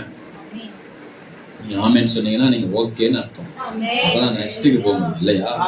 அதுல 6வது அதிகாரத்துல அவங்க என்ன செய்யறாங்க, 6:2 இருந்து வாசிக்கும். மேலும் தேவன் மோசேயை நோக்கி, நான் யெகோவா, ஏன் இப்படி எல்லாம் செய்யறாரு, ஏன் இவங்களை பலியிடும்படி அழைக்கிறார், ஏன் இவர்களை பண்டிகை கொண்டாடும்படியாக வனாந்தரத்துக்கு அழைக்கிறார்னு சொல்லி நான் தேவன் மோசேயை நோக்கி, நான் யெகோவா, சர்வ வல்லமுள்ள தேவனின் நாமத்தினால் நான் ஆபிரகாமுக்கும் ஈசாக்குக்கும் யாக்கோபுக்கும் தரிசனமானேன். ஆனாலும் யெகோவா என் நாமத்தினால் நான் அவர்களுக்கு அறியப்படவில்லை. அவர்கள் பரதேசில தங்கின தேசமாகிய கானான் தேசத்தை அவர்களுக்கு கொடுப்பேன் என்று நான் அவரோடு என் உடன்படிக்கை ஏற்படுத்தி இருக்கிறேன். அவங்களுக்கு என்ன செஞ்சிருக்கிறேன், அந்த வாக்குத்தத்தம் பண்ணி இருக்கிறேன். தீர்க்க தரிசனமாய் சொல்லப்பட்டிருக்குது. அதெல்லாம் என்ன செய்ய நிறைவேற்ற போகிறேன் அப்படின்னு சொல்லிதான் அழைக்கிறார். அப்படி அழைச்சு என்ன பண்றாங்க, 7-8 பாருங்க. அதுலயே, உங்களை எனக்கு ஜனங்களாக சேர்த்து கொண்டு அடிமைகளா இருக்கிறவர்களை நான் உங்களை ஜனங்களாக சேர்த்து கொண்டு, அப்படி திட்டத்தை அவர் அறிவிக்கிறார். உங்களுக்கு ஜனங்களாக சேர்த்து கொண்டு உங்களுக்கு தேவனாய் இருப்பேன். உங்கள் மேல் எகிப்தியர் சுமத்தின சுமைகளை நீக்கி உங்களை விடுவிக்கிற உங்கள் தேவனாய் கர்த்தர் நான் என்று நீங்கள் அறிவீர்கள். ஆபிரகாமுக்கும் ஈசாக்குக்கும் யாக்கோபு கொடுப்பேன் நானும் ஆணையிட்ட தேசத்தில் உங்களை கொண்டு போய் அதை உங்களுக்கு சுதந்திரமாக கொடுப்பேன். நான் கர்த்தர் என்று அவளுக்கு சொல் என்றார். ஹல்லேலூயா. நல்ல ஆமென் சொல்லுங்களேன். என்ன பண்றாரு, இப்ப எல்லாத்தையும் அனுப்பிட்டார். 10 வித வாதைகள் நடந்துருச்சு. அதுக்குள்ள போக வேண்டிய அவசியம் இல்லை இல்லையா? அவங்களுக்கு தெரியும்.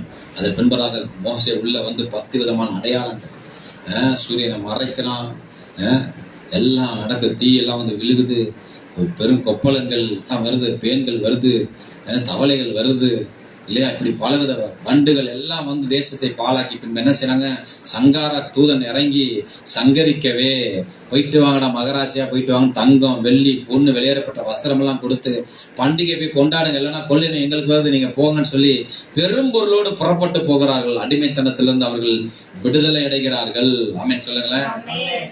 இப்படி போகும்பொழுது என்ன சொன்னார், ஆண்டவர் மோசேட்ட ஒரு காரியம் சொல்லியிருந்தார். அது மாத்திரம் நான் சொல்றேன். 3வது அதிகாரத்துல அவங்ககிட்ட அழைக்கும் போது ஒரு காரியம் சொன்னார். ஒரே ஒரு வசனம் பாருங்க, 12வது வசனம், 3:12. அதற்கு அவர், வாசிக்கிறீங்களா? வாசிங்க, அது என்ன வாசிங்க, 3:12 வாசிங்க. எடுக்கவே இல்லை. அதற்கு அவர், நான் உன்னோட இருப்பேன். என்ன சொல்றாரு மோசே, நான் உன் கூட இருப்பேன்.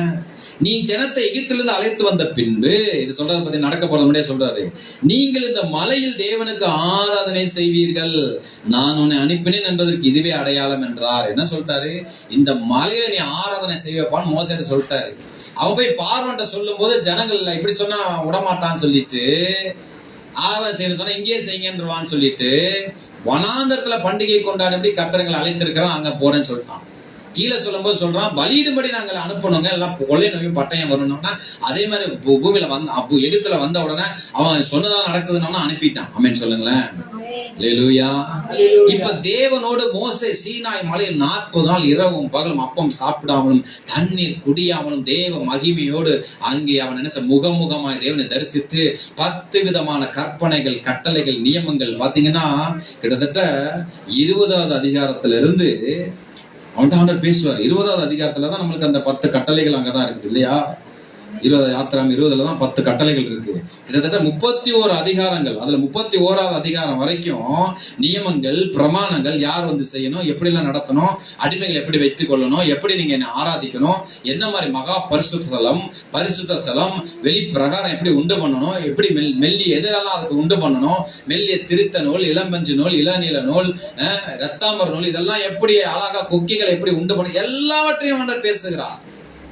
நீங்கள் பூமியில என்ன செய்யணும், ஒரு முறைமையை பேச. எப்படி ஆதியாமத்துல ஆதாம் கிட்ட வந்து நீ ஆளுகிறவனா இருக்கணும், அதிகாரம் உள்ளவனா இருக்கணும், நீ பழுகுகிறவனா இருக்கணும், பெருகுகிறவனா இருக்கணும், நீ நிரப்புகிறவனா இருக்கணும், நீ வந்து ஏதேன்ல இருக்கணும், நீ வந்து ஓய்வு நாள் ஆசரிக்கணும், நீ எப்படி பண்படுத்தும் காக்கவும் வைக்கணும், மிருகங்களுக்கு நீ தான் பிறக்கிறதுக்கெல்லாம் நீ தான் பேர் வைக்கணும், ஏன்னா நட்சத்திரங்களை நான் பேரிட்டுட்டேன், நீ யாருக்கு பேரிடணும், மிருகங்களுக்கெல்லாம் நீ தான் பேர் வைக்கணும், பின்பதாக வெட்கப்படாம இருக்கணும், எப்படிலாம் முறைமைகளை அறிவித்து சொன்னாரோ ஆபிரகாமை அழைத்து நீ உன்னை எல்லாத்தையும் விட்டுட்டு வா, உன்னை நான் ஆசீர்வாதமா உன்னை ஆசீர்வதிப்பேன், உன்னை சபிப்பேன் சொல்லி நீ ஆசீர்வாதமா இருப்பான்னு அழைச்சாரோ அது போல மோசே கிட்ட என்ன சொல்றாரு, ஜனங்களை அப்படிதான் அழைக்கிறாரு.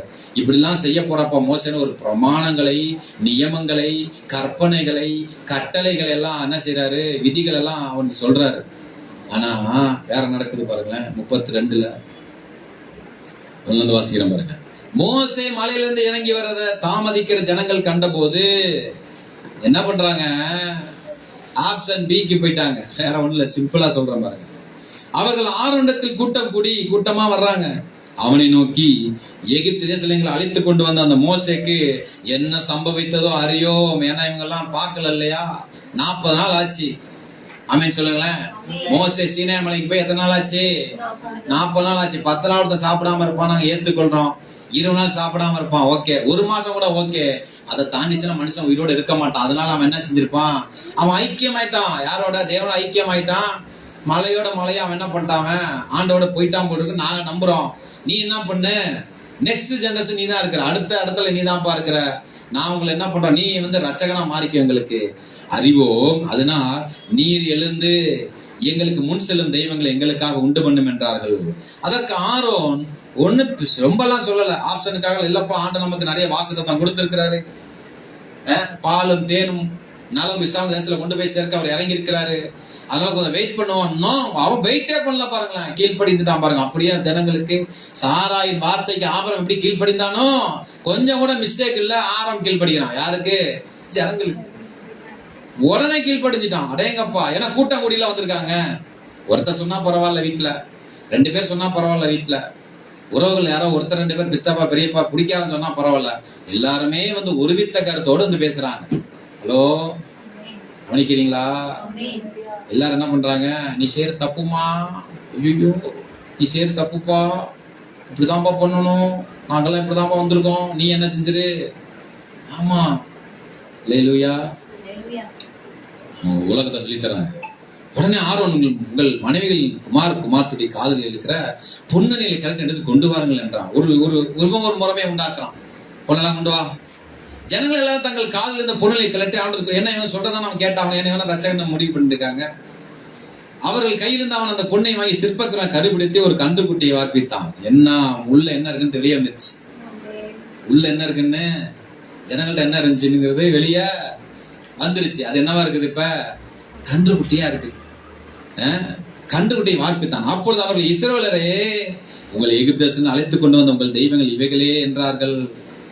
ஆரோன் அதை பார்த்ததுக்கு முன்பாக ஒரு பலிபீடத்தை கட்டி, இப்ப கொஞ்சம் உணர்வு வந்திருக்க மாட்டிருக்கு. என்ன சொல்றான் பாருங்களேன், நாளைக்கு கர்த்தருக்கு பண்டிகை என்று கூட இவனால சேர்ந்துட்டான். யாரு, கிறிஸ்துவனோ, நம்ம ஆளோட சேர்ந்து அவங்க ட்ரெஸ்ஸை போட்டு அவங்க பட்டை இப்பெல்லாம் போட்டுட்டு என்ன செய்யறான் இவன் என்ன பண்ணிட்டான், இல்லைங்க நான் அங்க போய் கர்த்தரதாங்க நினைப்பேன், அங்கேயும் போய் எல்லாம் போட்டு அவனுக்கும் எல்லாம் ஒண்ணுங்க, ஒண்ணுக்குள்ள ஒண்ணு மண்ணுக்குள்ள மண்ணு.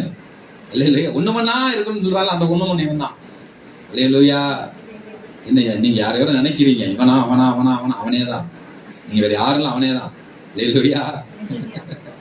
அப்பொழுது அவர்கள் ஆரோனை பார்த்து கர்த்தருக்கு பண்டிகை. ஏன் அப்படி சொன்னான்னா, இவங்க எதுக்குதான் புறப்பட்டு வந்தேன்னு சொல்லி எங்கேயும் ஏற்கனவே டிமாண்ட் பண்ணாங்க. பார்வோன்ட்ட போய் மோசே ஆரோனும் போய் என்ன சொன்னாங்க, வனாந்தரத்திலே பண்டிகை கொண்டாட வேண்டும். ஆமாவா இல்லையா? அதானே அவங்களுக்கு கேட்டதை தானே, பலியிடணும் இல்லையா? அதானே கேட்டாங்க. அதான் பண்ணிட்டு ஆகணும். கத்தியா கரெக்டா பண்ணிட்டான். என்ன பண்ணிட்டான்? சரியா பண்ணிட்டான். ஆனா ஆராதனை அங்க இல்ல. அல்லேலூயா சொல்லுங்களேன். மோசே என்ன சொன்னாரு, நீங்கள் மலையில ஆராதனை செய்வீங்க, நான் தேவன் நீங்க அறிவீங்க, இதுதான் ஒரு அடையாளம்னு சொன்னாரு. அடையாளமே கிடையாது. என்ன அடையாளம் இது? கீழே பாருங்க என்ன பண்றாங்க. மறுநாள் அவர்கள் அதிகாலையில் எழுந்து, காலையில எழுந்திருச்சானுங்க. எதுக்குன்னு பாருங்களேன். காலையில எழுந்து சர்வாங்க தகன பலிகளை இட்டு எல்லாத்தையும் அங்க பண்ண மாதிரி எங்கேயும் அடிச்சு என்ன பண்றாங்க, தகனத்தை பலியிடுறாங்க. அங்கேயே எதான சாப்பிட்டாங்க, சாப்பிட்டுருவோம் காலையிலே சாப்பிட்டுருவோம் சொல்லி என்ன பண்ணிட்டாங்க, காலையிலே சாப்பிட்டானுங்க. தகன பலியிட்டு சமாதான பலியெல்லாம் செலுத்தினார்கள். பின்பு ஜனங்கள் புசிக்கவும் குடிக்கவும் உட்கார்ந்து விளையாட எழுந்தார்கள். ஆராதனை அங்க இல்லை. கொண்டாட்டமும் விளையாட்டும் அன்னதானமும் விளையாட்டு போட்டிகளும் கோல போட்டிகளும், கடைசியில சமாதான பலியாக குத்துவிளக்கு ஏற்று ஆமா உரியடிக்கிற போட்டியெல்லாம் வைக்கிற அந்த மாதிரி ஆராதனையும் வைப்போங்க. எல்லாம் நிறைய இடத்துல நடக்குதுங்க. அவங்களுக்கு தெரியுமா? திருநெல்வேலிக்கு நான் இதெல்லாம் போகலாம். அடேங்கப்பா, அந்தோனியார் அங்க வந்துருவாரு, எல்லாம் வந்துருவாங்க. வந்து சேர்ந்து பாதர் வந்துருவாரு, பாதர் அம்மா வந்துடும். எல்லாருக்கும் போடு போடுறா போடுறா அப்படின்ட்டு காலத்துக்கு அல்லேலூயா. விசில ஊதுகிறான்னு ஊதிட்டு இருக்காங்க. அந்த விசில் இல்ல, சங்கு. அவன் சொல்லுங்களேன். அல்லேலூயா. என்ன பண்ணிட்டாங்க, தங்களுக்காக ஒரு முறைமைகளை உண்டு பண்ணி கொண்ட ஜனங்கள். இது பண்டிகையோ ஆராதனையோ பிரமாணமோ பலியோ அல்ல. இது டெபிலிஷம். இது பிசாசு உண்டு பண்ணுகிற காரியம். இது மனிதர்களால் உண்டு பண்ணப்பட்ட காரியம். இது காத்திருக்கல, கீழ்ப்படியில, தாழ்மை இல்ல. அவங்கள்ட்ட என்ன பண்றாங்க, மோசையை விட்டாங்க, மறந்துட்டாங்க மோசையவே. அவனுக்கு என்ன பண்ணிட்டாங்க, சமாதி கட்டிட்டு தான் அடுத்து பண்ணிருக்கிறாங்க. ஆமென் சொல்லுங்களேன். அப்பொழுது கர்த்தர் மோசையை நோக்கி, நீ இறங்கி போ, எகிப்து தேசத்தை நடத்தி கொண்டு வந்த உன் ஜனங்கள் எப்படி சொல்றாரு. அப்ப என்ன சொன்னாரு, நான் அவர்களுக்கு ஜனங்கள், அவர்களுக்கு தேவனாய் இருப்பேன். இப்ப என்ன சொல்றாரு பாருங்களேன். இறங்கி போ. ஏன்னு சொல்றாருன்னா, எகிப்துல இருந்து நடத்தி கொண்டு வந்த உன் ஜனங்கள் தங்களை கெடுத்துக் கொண்டார்கள். கதையே மாறிடுச்சு. ஏன்? என்னுடைய வழிகளை, என்னுடைய ஆராதனையை, என்னுடைய வார்த்தைகளை கேட்கிறவன் தான் என் ஜனம், கேட்காதவன் உன் ஜனம். அல்லேலூயா. அவர்களுக்கு நான் விதித்த வழியை அவர்கள் சீக்கிரமா விட்டு விலகினார்கள். பாத்தீங்களா? அவர் ஒரு முறைமையை கடைபிடிக்க வைத்தார். அற்புதங்களை பார்த்த ஜனம், அதிசயங்களை பார்த்த ஜனம், பார்வோடைய ரதங்களும் குதிரைகளும் செங்கடலில் அமிழ்த்து போட்டு பராக்கிரமம் நடத்தின அந்த தேவனை மறந்து இவர்கள் ஒரு என்ன செய்யறாங்க, இவர்கள் தனங்களுக்கான ஒரு தெய்வங்களை உண்டு பண்ணிட்டாங்க, தங்களுக்கு ஒன்று ஆசாரத்துவத்தை உண்டு பண்ணிட்டாங்க, தங்களுக்கு முறைகளை உண்டு பண்ணிட்டாங்க. உட்காடுறாங்க, எழுந்திருக்கிறாங்க, விளையாடுறாங்க, எல்லா டீம் ஃபார்ம் ஆகிடுச்சு. ஆமென் சொல்லுங்களேன். டோட்டலா என்ன பண்ணிட்டாங்க, ஃபார்ம் ஆயிட்டாங்க. என்ன நடக்குது பாருங்களேன். 10 வரைக்கும் படிச்சுட்டேனா? ஆமா, கெடுத்துக்கொண்டார்கள். அவர்களுக்கு நான் விதித்த வழி அவரை சீக்கிரமாக விட்டு விலகினார்கள். அவர் தங்கள் ஒரு கன்றுக்குட்டியை வார்ப்பித்து அதைக்கு பணிந்து கொண்டு அதற்கு பலியிட்டு, இஸ்ரவேலரே, உங்களை எகிப்திலிருந்து வளைத்துக் கொண்டு வந்த உங்கள் தெய்வங்கள் இவைகளே என்றார்கள் என்று சொன்னார்கள் என்றார். பின்னும் கர்த்தர் மோசேயை நோக்கி, இந்த ஜனங்களை பார்த்தேன், இவர்கள் வணங்கா கழுத்துள்ள ஜனங்கள். இவங்க பேர் வைக்கிறார். என்ன பேர் வைக்கலாம்? ஆண்டவர் பாக்குற கீழ இருந்து, அடேங்கப்பா என்ன போடுறானுங்க, அடே என்னம்மா குதிச்சு ஆடுறான் பாடுறான், என்னம்மா விளையாடுறான் பாடுறான், இவன் வணங்கா கழுத்துள்ளவன். ஆமென். ரொம்ப பேர் வச்சுட்டாரு. என்ன பேர் வச்சுட்டாரு? அவன் கழுத்தை பாக்குறாரு. ஓகே, வணங்கா கழுத்து. ஆமென் சொல்லுங்களேன். பார்க்கும்போதே தெரிஞ்சு வணங்கா ஆராதனை ஆசிரிக்கு வரமாட்டாங்க. என்னது அவங்க? ஆண்டவர் பார்த்து என்ன சொல்லுவார் அவங்கள? நீங்களே பேர் வைங்களா? நான் வைக்க மாட்டேன் பேர். ஆண்டவர் பேர் வச்சுட்டு வணங்கா கழுத்து.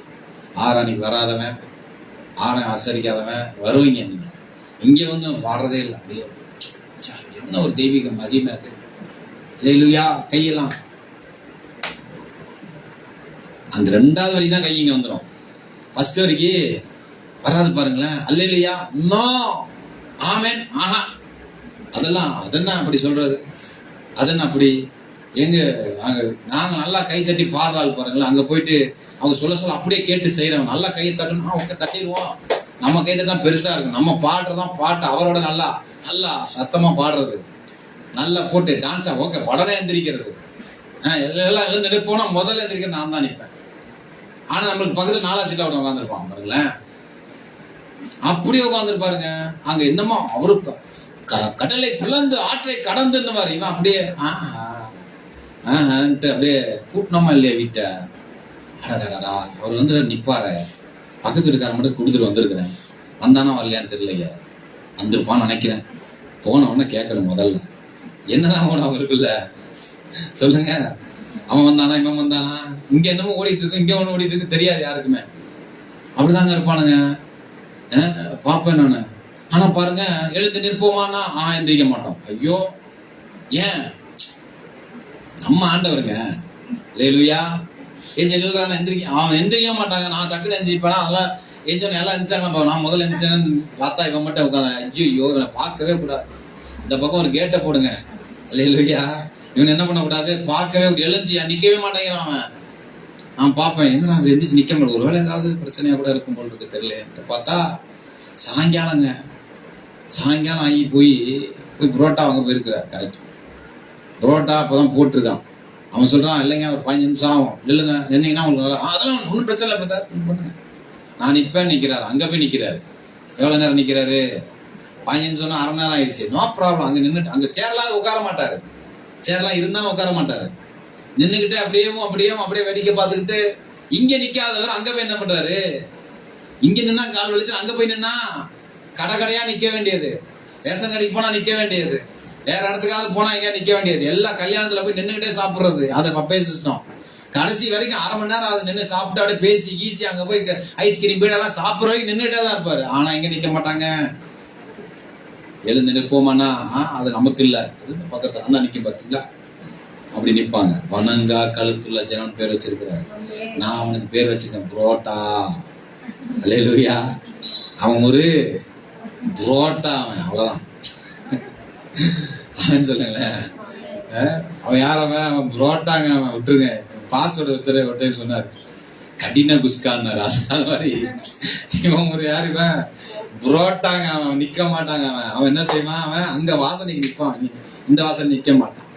வணங்கா கழுத்துள்ள ஜனங்கள் ஆகிய என் கோபைமர்கள் மூலமும் நான்களை அழித்து போடும், நீ என்னை விட்டுவிடு, உன்னை பெரிய ஜாதியாக்குவேன் என்றா. மோசே அதுக்கு ஒத்துக்கல பாருங்களேன். இவன் யாரு? இவன் தான் அழைக்கப்பட்டவன்.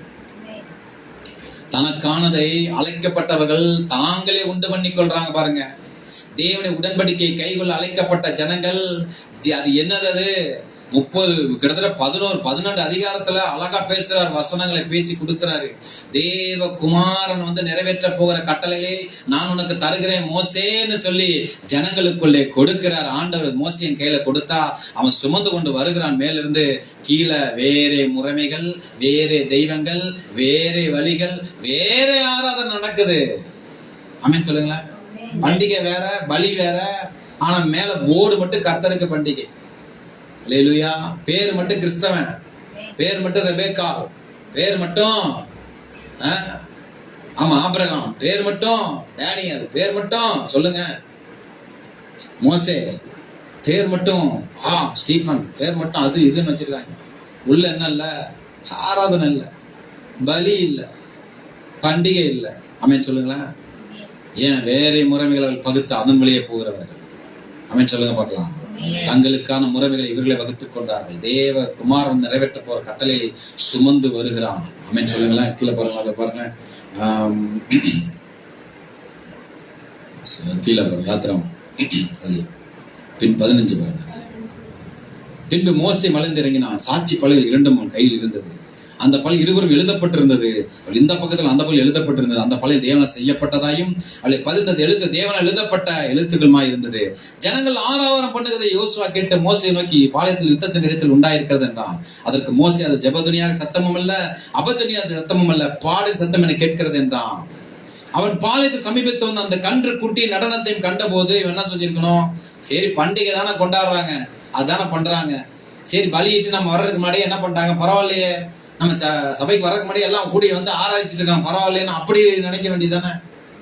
வேற முறைமை அவன் கண்ட பொழுது தேவன் விதித்த வழிகளை அவர்கள் கை கொள்ளாமல் வேற வழிகளில அவர் தன்னை நடத்தி கொண்டு போகிற பொழுது, பால் சமீபத்து வந்து கன்றுக்குட்டி நடனத்தையும் கண்டபோது மோசே கோபம் உண்டவனாகி தன் கையில இருந்த பலகைகளை மலையில் அடியில் எரிந்து உடைத்து போட்டு அவர் உண்டு பண்ணின கன்றுக்குட்டியை எடுத்து அக்னியை சுட்டரித்து அதை பொடியாக அரைத்து தண்ணீர் மேல் தூவி அதை இஸ்ரவேல் குடிக்கும்படி செய்தான். முடியும் போது இப்படி வருது 35. ஆரோன் செய்த கன்றுக்குட்டியை ஜனங்கள் சேவித்தது நிமித்தம் கர்த்தர்களை உபாதித்தார். அற்புதத்தை நடத்தி அழகா நடத்தி கொண்டு வந்தா இவங்க வேற ரோட்ல போயிட்டாங்க. என்ன ஆயிடுச்சு, வாதிக்கிற அவளை சோதிக்க வேண்டிய அடையாளங்களை அவள் இடத்துல பார்க்க வேண்டிய கட்டத்துக்கு கர்த்தர் வந்துட்டார். ஆமேன்னு சொல்லுங்களேன். ஆராதிக்க வரலன்னா, ஆராதனை செய்யறதுக்கு அவளுக்கு டைம் இல்லைன்னா, what time brother, no peace. ஐயோ, ஒரு டைம் கிடையாது, ஒரு நேரம் கிடையாது. ஞாயிற்றுக்கிழமை நோ சான்ஸ். எங்க போய் நிப்பேன் நானு, அந்த தொங்க நிப்பேன் அங்க. அவன் கன்றுக்குட்டி இருக்கும், அல்லேலூயா, ஆட்டுக்குட்டி தொங்கும், அங்க போய் நான் என்ன செய்வேன், அதுதான் ஆராதனை. ஆமென் சொல்லுங்களேன். அல்லேலூயா. இன்னைக்கு மேட்ச் இருக்கு, விளையாட போகணும், அங்க போயிடுறேன். உட்காந்து அப்படியே உட்காந்துட்டே பார்க்க வேண்டியதுதான். அரேங்கப்பா என்ன மாதிரி இருக்குல்ல அப்படின்னு பார்க்க வேண்டியதுதான். ஆனா தேவனை ஆராதித்த ஜனங்கள் பாருங்க, இதனுடைய வாக்கு தத்துவமோ அவங்களுடைய ஆராதனை என்ன இல்லை, நம்ம ஆராதனை என்னங்க இருக்குது, அவங்க ஆராதனை என்ன இருக்கு, நம்ம ஆராதனை என்ன இல்லை சொல்லுங்க. 10 கற்பனைகள் இருக்கு பாத்தீங்களா, இல்ல என்ன வித்தியாசம்? அம்மா இல்லையா சொல்லுங்க, என்ன வித்தியாசம்? அதுல தேவன் இருக்கிறா, அந்த ஆராதனை இருக்குது, வாக்கு தத்தம் இருக்குது, தீர்க்கதரிசனம் இருக்குது, ஆசீர்வாதம் இருக்குது, காப்பது இருக்குது, அபிஷேகம் இருக்குது, தரிசனம் இருக்குது. அம்மாவிலே சொல்லுங்க, அக்கினி இருக்குது, பாடல் இருக்கிறது, மகிமை இருக்கிறது, கொண்டாட்டம் இருக்குது, சந்தோஷம் இருக்குது. வேற என்ன இருக்கு? எத்தனையோ ஆயிரம் சொல்லிட்டே போகலாம். இந்த ஆறுல என்னதான் இருக்குது? சோறு இருக்குது, குழம்பு இருக்குது, ஆட்டம் பாட்டம், போடுறா தம்பி விசில, போடுறா குத்த, போடுறா குத்து, இல்லையா? என்ன இருந்ததாங்க அங்க? ஒண்ணுமே இல்லை. தேவனுக்கானதாங்க இல்லை அங்க. தேவன் இல்ல, தேவகுமாரன் இல்ல, பரிசுத்த ஆவியானவர் இல்ல, ஆராதனை இல்லை. ஆகவே அவர்கள் அழிக்கப்பட்டார்கள். செகண்ட் ஆப்ஷன் போனவங்க எல்லாரும் அவங்களால வாழ முடியல. பாருங்களேன், இவங்க முதல்ல மோசே இல்லாம செஞ்ச காரியம், பின்பதாக 10 விதமான முறுமுறுப்புகள், அதுதான் நடந்தது. முறைமைகளை மாற்றி நடந்தா கடைசி வரைக்கும் அதுலயே தான் தொங்கிட்டு இருக்கணும். நீ ஒண்ணு ஆபிரகாம்ல வந்து மறுபடியும் உன்னை மாத்துறதுக்கு, ஆமேன்னு சொல்லுங்களேன். ஏன்னா நீதான் உன்னை காத்திருக்கிறது இல்லையே, உனதான் தாழ்மையே இல்லையே, உங்ககிட்ட கீழ்ப்படிதலே இல்லையே, உன்னை எப்படி மாத்த முடியும்? ஏதாவது இருந்தாலும் மாத்த, முகம் குப்புற விழுந்து வணங்குகிறவனாக இருந்தா மாத்தி இருக்கலாம். சரிப்பா தப்பு பண்ணிட்ட, ஓகே எனக்கு புரியுது, அது தெரியாம நடந்திருக்க சான்ஸ் இருக்கனால மாத்திட்டேன். ஆனா இங்க அப்படி கிடையாது. 10 முறை பார்த்துட்டு 11 முறை இவர்கள் கானான் என்கிற தேசத்துக்குள் பிரவேசிப்பது இல்லை. இவன் ஆராதனை கை கொள்ளவே மாட்டான். இவன் அங்கேயுமே கண்ணுக்குட்டியை வைக்கிறாள். இவன் அங்கேயும் போய் என்னதான் பண்ணுவாங்க? வணங்கா கழுத்துள்ள ஜனம் இது எங்கேயும் வணங்காது. அல்லேலூயா. இவர் உடன்படிக்கையாளர்கள் அல்ல. செகண்ட் ஆப்ஷன் போயிட்டாங்க. ஆமென் சொல்லுங்களேன். டெபிலிஷம், ஜியோனிசத்துக்கு அவங்க வரல. ஆமென் சொல்லுங்களேன். அல்லேலூயா.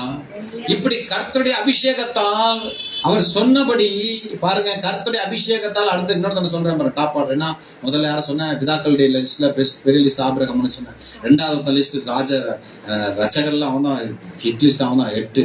அவன் மோசே. இப்ப 3வது ராஜரீகம் பெற்ற அபிஷேகத்தால், கர்த்தருடைய அபிஷேகத்தால் அவர் சொன்னபடியே ராஜாவான தாவீது 10 கற்பனைகள் கொண்ட அந்த பெட்டியை மேல தூக்கிட்டு வந்தான் பாத்தீங்களா மோசே. மறுபடியும் அவர் எழுதி கொடுத்தார்.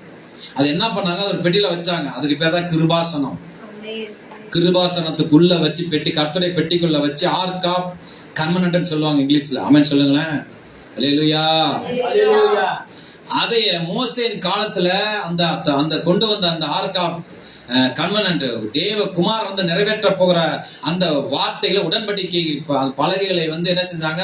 ஒரு பெட்டியில, சீத்தி மரத்தால் செய்யப்பட்ட ஒரு பெட்டியில வைத்து அதற்கு முழுவதுமாக பொன்தகடுகளை அடித்து அதுல வந்து கேர்வின்களை வைத்து தண்டுகளை பாய்ச்சி அதுக்குன்னு ஒரு கோத்திரத்தை உண்டாக்கி திரைகள் நடுவில் வைத்து மகா பரிசுத்தத்தை உண்டு பண்ணி பெரிய வெளிய பரிசுத்த ஸ்தலம், திரைகள் வெளியில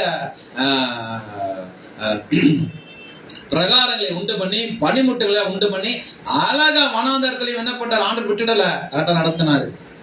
நடத்தி கொண்டு வந்து கடைசியில் என்ன பண்ணிட்டாங்க, கானானை அடைகிறாங்க. மோசேன் காலத்துல அப்படி இருந்தது பெட்டி. ரெண்டாவது வந்து என்ன பண்ணாங்க, திரைகள் நடுவே இருந்தது அந்த பெட்டி. வனாந்தரத்தில் பயணம் செய்த அந்த பெட்டி 40 வருஷம் கடந்த பின்பதாக மறுபடியும் யோசுவாவின் காலத்துல கானானுக்குள்ளே அது உலா வருகிறது. அது வரும்பொழுது யோர்தான் பிளக்கிறது.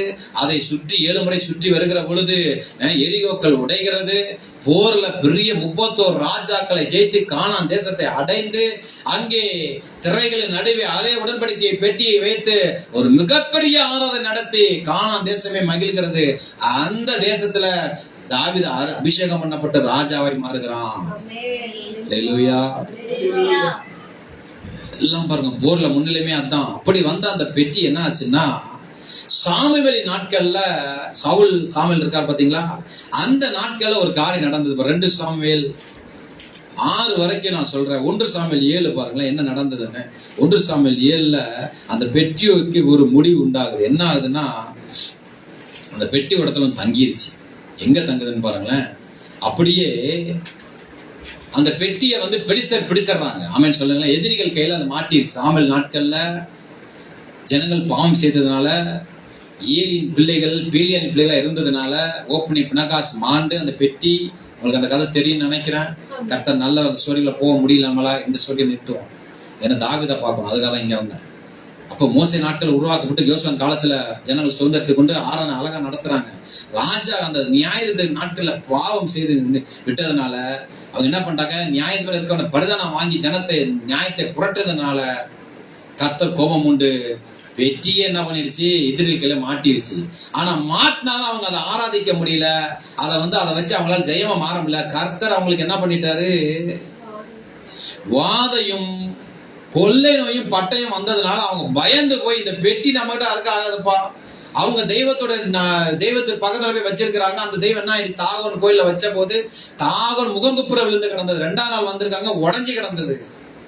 இந்த பெட்டி இங்க இருக்க முடியாதுன்னு சொல்லி ஆசைலாம் சேர்ந்து, அங்கிருந்து ஆசைலாம் சேர்ந்து இந்த பெட்டியை கொண்டு போய் எங்க வைப்போம்னு வச்சோம்னா எங்கேயும் வைக்க முடியல. எல்லாம் எங்க போனாலும் பட்டணத்துல சாவு மும்முரமா இருந்ததுனால எல்லாம் செத்துருவம் போட்டுருக்கு. இந்த பெட்டினால பேசாம கொண்டு போய் அங்கேயே வச்சிரும் சொல்லி யூத தேசத்துல இருக்கிறவங்களை கூப்பிட்டு அப்படிதான் நடக்குது. 7வது அதிகாரம். அப்படியே கீரியாத் யாரிம் மனுஷர் வந்து கர்த்தருடைய பெட்டி எடுத்து மேட்டின் மேல் இருக்கிற அமிதாபின் வீட்டிலே கொண்டு வந்து வைத்து, ஆசாரியன் பாருங்களேன், கர்த்தருடைய பெட்டியை காக்கும்படிக்கு அவன் குமாரனாகிய எலெயாசாரை பரிசுத்தப்படுத்தினார்கள். யாரை பரிசுத்தப்படுத்துறாங்க, அவன் பிள்ளைய பரிசுத்தப்படுத்துறாங்க. பெட்டி கீரியாத் யாரையுமே அநேகமா தங்கி இருந்தது. 20 வருஷம் அங்கேயே இருந்தது. இஸ்ரவேல் குடும்பத்தாரெல்லாம் கர்த்தரை நினைத்து புலம்பிக் கொண்டிருந்தார்கள். இந்த ஒரு காலம் வந்துருச்சு. என்ன, பெட்டியை தொட்டா சாவுறாங்க, பெட்டியை தொட்டா சங்காரம் உண்டாகுதுன்ன உடனே எப்போ அது அங்கேயே இருக்கட்டும், அவங்களுடைய எல்லையில இருந்துருச்சு. ஆமென் சொல்லுங்களேன். கூடாரத்தை கொண்டு வர முடியல. ஆமென் சொல்லுங்களேன். சீலோவை கூடாரம் அதோட முடிஞ்சு போச்சு. கூடாரத்தை கொண்டு வர முடியல. பெட்டியை தொட்டா ஏதாவது கொண்டு வந்தா அது மும்முரமா செத்துட்டோம்னா என்ன பண்றதுன்ட்டு பயந்து அதை என்ன பண்ணாங்க, அதை தேடாம விட்டாங்க, புலம்பிக் கொண்டிருந்தாங்க ஜனங்கள். அப்படி இருக்கும்போது இப்ப யார் வந்துட்டா, யாருங்க வந்துட்டா, சாமுவேல் நாட்கள்ல சங்காரம் உண்டாயிச்சு, அதை கொண்டு வந்து வச்சுட்டாங்க. இப்போ கர்த்தரால் அபிஷேகப்பட்ட தாவீதே வந்தாச்சு. அபிஷேகம் பெற்ற தாவீது, ஹல்லேலூயா, ஒரு பெரிய தாசன், ராஜரிகம் பெற்ற தாவீது வந்துட்டான். இப்ப இவன் என்ன பண்றான்னு பாருங்களேன், என்ன நடக்குது பாருங்களேன். 1 நாளாகமும் 13 இவன் என்ன செய்யற, ராஜாவை வாங்கிட்டான். சாமுவேல் எல்லாம் ஜெயிச்சு, சவுல் எல்லாம் ஜெயிச்சு 1 நாளாகமும் 13 ஒரு காரியத்தை செய்யறான் பாருங்களேன். நான் ஜெயிச்சு நான் வந்துட்டேன், வந்தவன செய்யற முதல் காரியம் ராஜாவை மாறிட்டான். எல்லாரும் வந்து அவன்கிட்ட வந்துட்டாங்க. இப்ப இஸ்ரவேல்ல மகிழ்ச்சி உண்டாயிட்டுன்னு அந்த 12வது அதிகாரம் கடைசி சான்ஸ் முடியுது.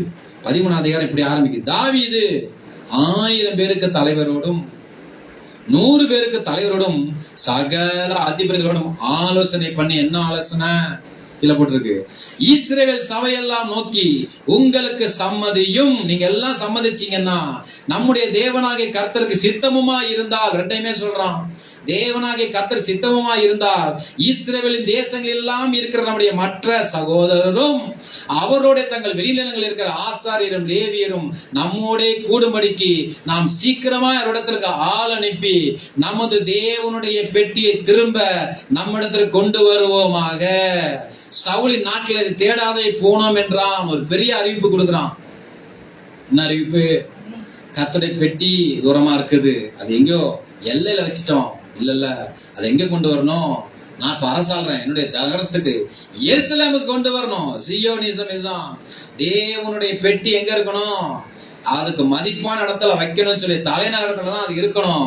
எருசலேமுக்கு கொண்டு வரணும். என்னுடைய நகரம் பெத்லெஹேமுக்கு அங்க கொண்டு வரணும்னு சொல்லி என்ன பண்றான்? ஒரு அறிவிப்பு கேட்டவன எல்லாரும் என்ன செய்யறாங்க பாருங்களேன். இந்த காரியம் சகல ஜனத்தின் பார்வைக்கும் செமையுமா இருந்தபடியா சபையார் எல்லாரும் அப்படியே செய்வோம் என்றார்கள். அப்படியே தேவனுடைய பெட்டியை கிரியாத் கொண்டு வரும்படி தாவீது எகிப்தை சேர்ந்த சீகோர் துவக்கி ஆமாத்தின் எல்லை மட்டுமல்ல இஸ்ரவேல் எல்லாம் கூட்டி கேருபீன்கள் நடுவே வாசம் பண்ணுகிற கர்த்தராகிய தேவனுடைய நாமம் தொழுது கொள்ளப்படுகிற அவருடைய பெட்டியை யூதாவில் இருக்கிற கிரியாத் யாரிமுக்கு அடுத்த பாலாவில் இருந்து கொண்டு வரும்படிக்கு அவனும் இஸ்ரவேல் அனைவரும் இடத்திற்கு போனார்கள். அவர்கள் தேவனுடைய பெட்டி அபினதாபின் வீட்டிலிருந்து ஒரு புது ரதத்தின் மேல் ஏற்றிக்கொண்டு என்ன பண்றாங்க பாருங்க. பெட்டி என்ன பண்றாங்க? ஒரு புது ரதம், கவனிக்கிறீங்களா? ஏற்றிக்கிட்டு வந்தாங்க. ஊசாவும் அகியோவும் ரதத்தை நடத்தினார்கள். ஊசாவும் என்ன பண்றான்? ரெண்டு பக்கம் நின்றுகிட்டு மாடு இப்படி போயிட்டு இருக்கோம் இல்லையா, அந்த மாடு போயிட்டு இருக்கும். புது ரதத்தின் மேல மாடை கட்டி ஏத்துறாங்க. பெட்டி இங்கிட்டு வேலையில வச்சுட்டாங்க. இங்கிட்ட ஒருத்தான் அங்கிட்ட ஒருத்தான் நின்றுட்டு இருக்காங்க. கவனிக்கிறீங்களா? ரதத்தை நடத்தினார்கள்.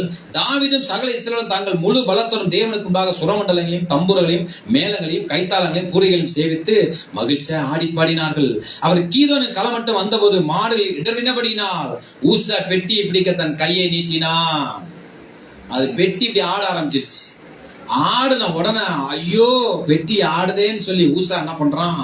நிறுத்தினவன என்ன நடந்து பாருங்களா. அப்பொழுது கர்த்தர் ஊசாமில் கோபம் உண்டவராகி அவன் தன் கையை பெட்டி அன்னைக்கு நீட்டின நிமித்தம் அவனை அடித்தார். அங்கே அவன் தேவ சமூகத்தில் செத்தான். அப்பொழுது கர்த்தர் ஊசாவை அடித்தது நிமித்தம் தாவீது விசனப்பட்டு அந்த ஸ்தலத்திற்கு இன்னால் மட்டும் வருகிற பேரே ஊசான்னு பேரிட்டு அன்றைய தேவனுக்கு பயந்து தேவனை பெட்டி நாம் நடுதல் கொண்டு வருவது எப்படியோ என்று சொல்லி பெட்டியை தன்னிடத்தில் தாவீது நகரத்தில் கொண்டு வராமல் அதை கீத்தியனாக ஓபேத் ஏதோம் வீட்டிலே சேர்த்தான். வெட்டி தொட்டவன ஒருத்தன் செத்தவன தெரிஞ்சு போச்சு. இதை அங்க கொண்டு போய் வச்சோம்னா இருக்கிறவன் பூரா என்ன ஆயிடுவான்? தாவீதுக்கே பயம்னா மத்தவன் சொல்லவா வேணும்? எல்லாம் செத்தோம்டான்னு சொல்லி நினைக்கும் போது இல்ல பெட்டி எங்க ஏதாச்சும் அங்கேயே வச்சிருவோன்ட்டு அங்க இருந்த ஓபேத் ஏதோம் அவன ஆசாரி அங்க வீட்டுல வச்சுட்டாங்க. பக்கத்துல இருந்த ஆசாரி ஓபேத் ஏதோம் வீட்டுல வச்சுட்டாங்க.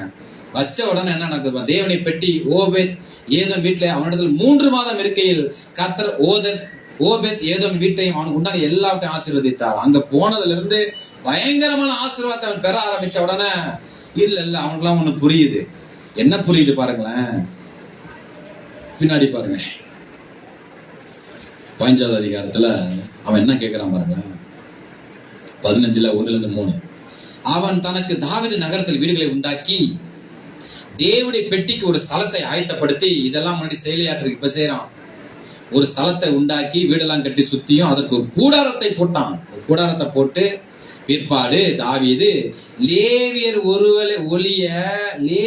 ஒழிய வேறொருவரும் தேவனுடைய பெட்டி எடுக்கலாகாது, தேவனுடைய பெட்டி எடுக்கவும் என்றைக்கும் அவருக்கு பணிவிடை செய்யவும் அவர்களையே கர்த்தர் தெரிந்து கொண்டார் என்றான். புத்தி வந்துருச்சு. என்ன புத்தி?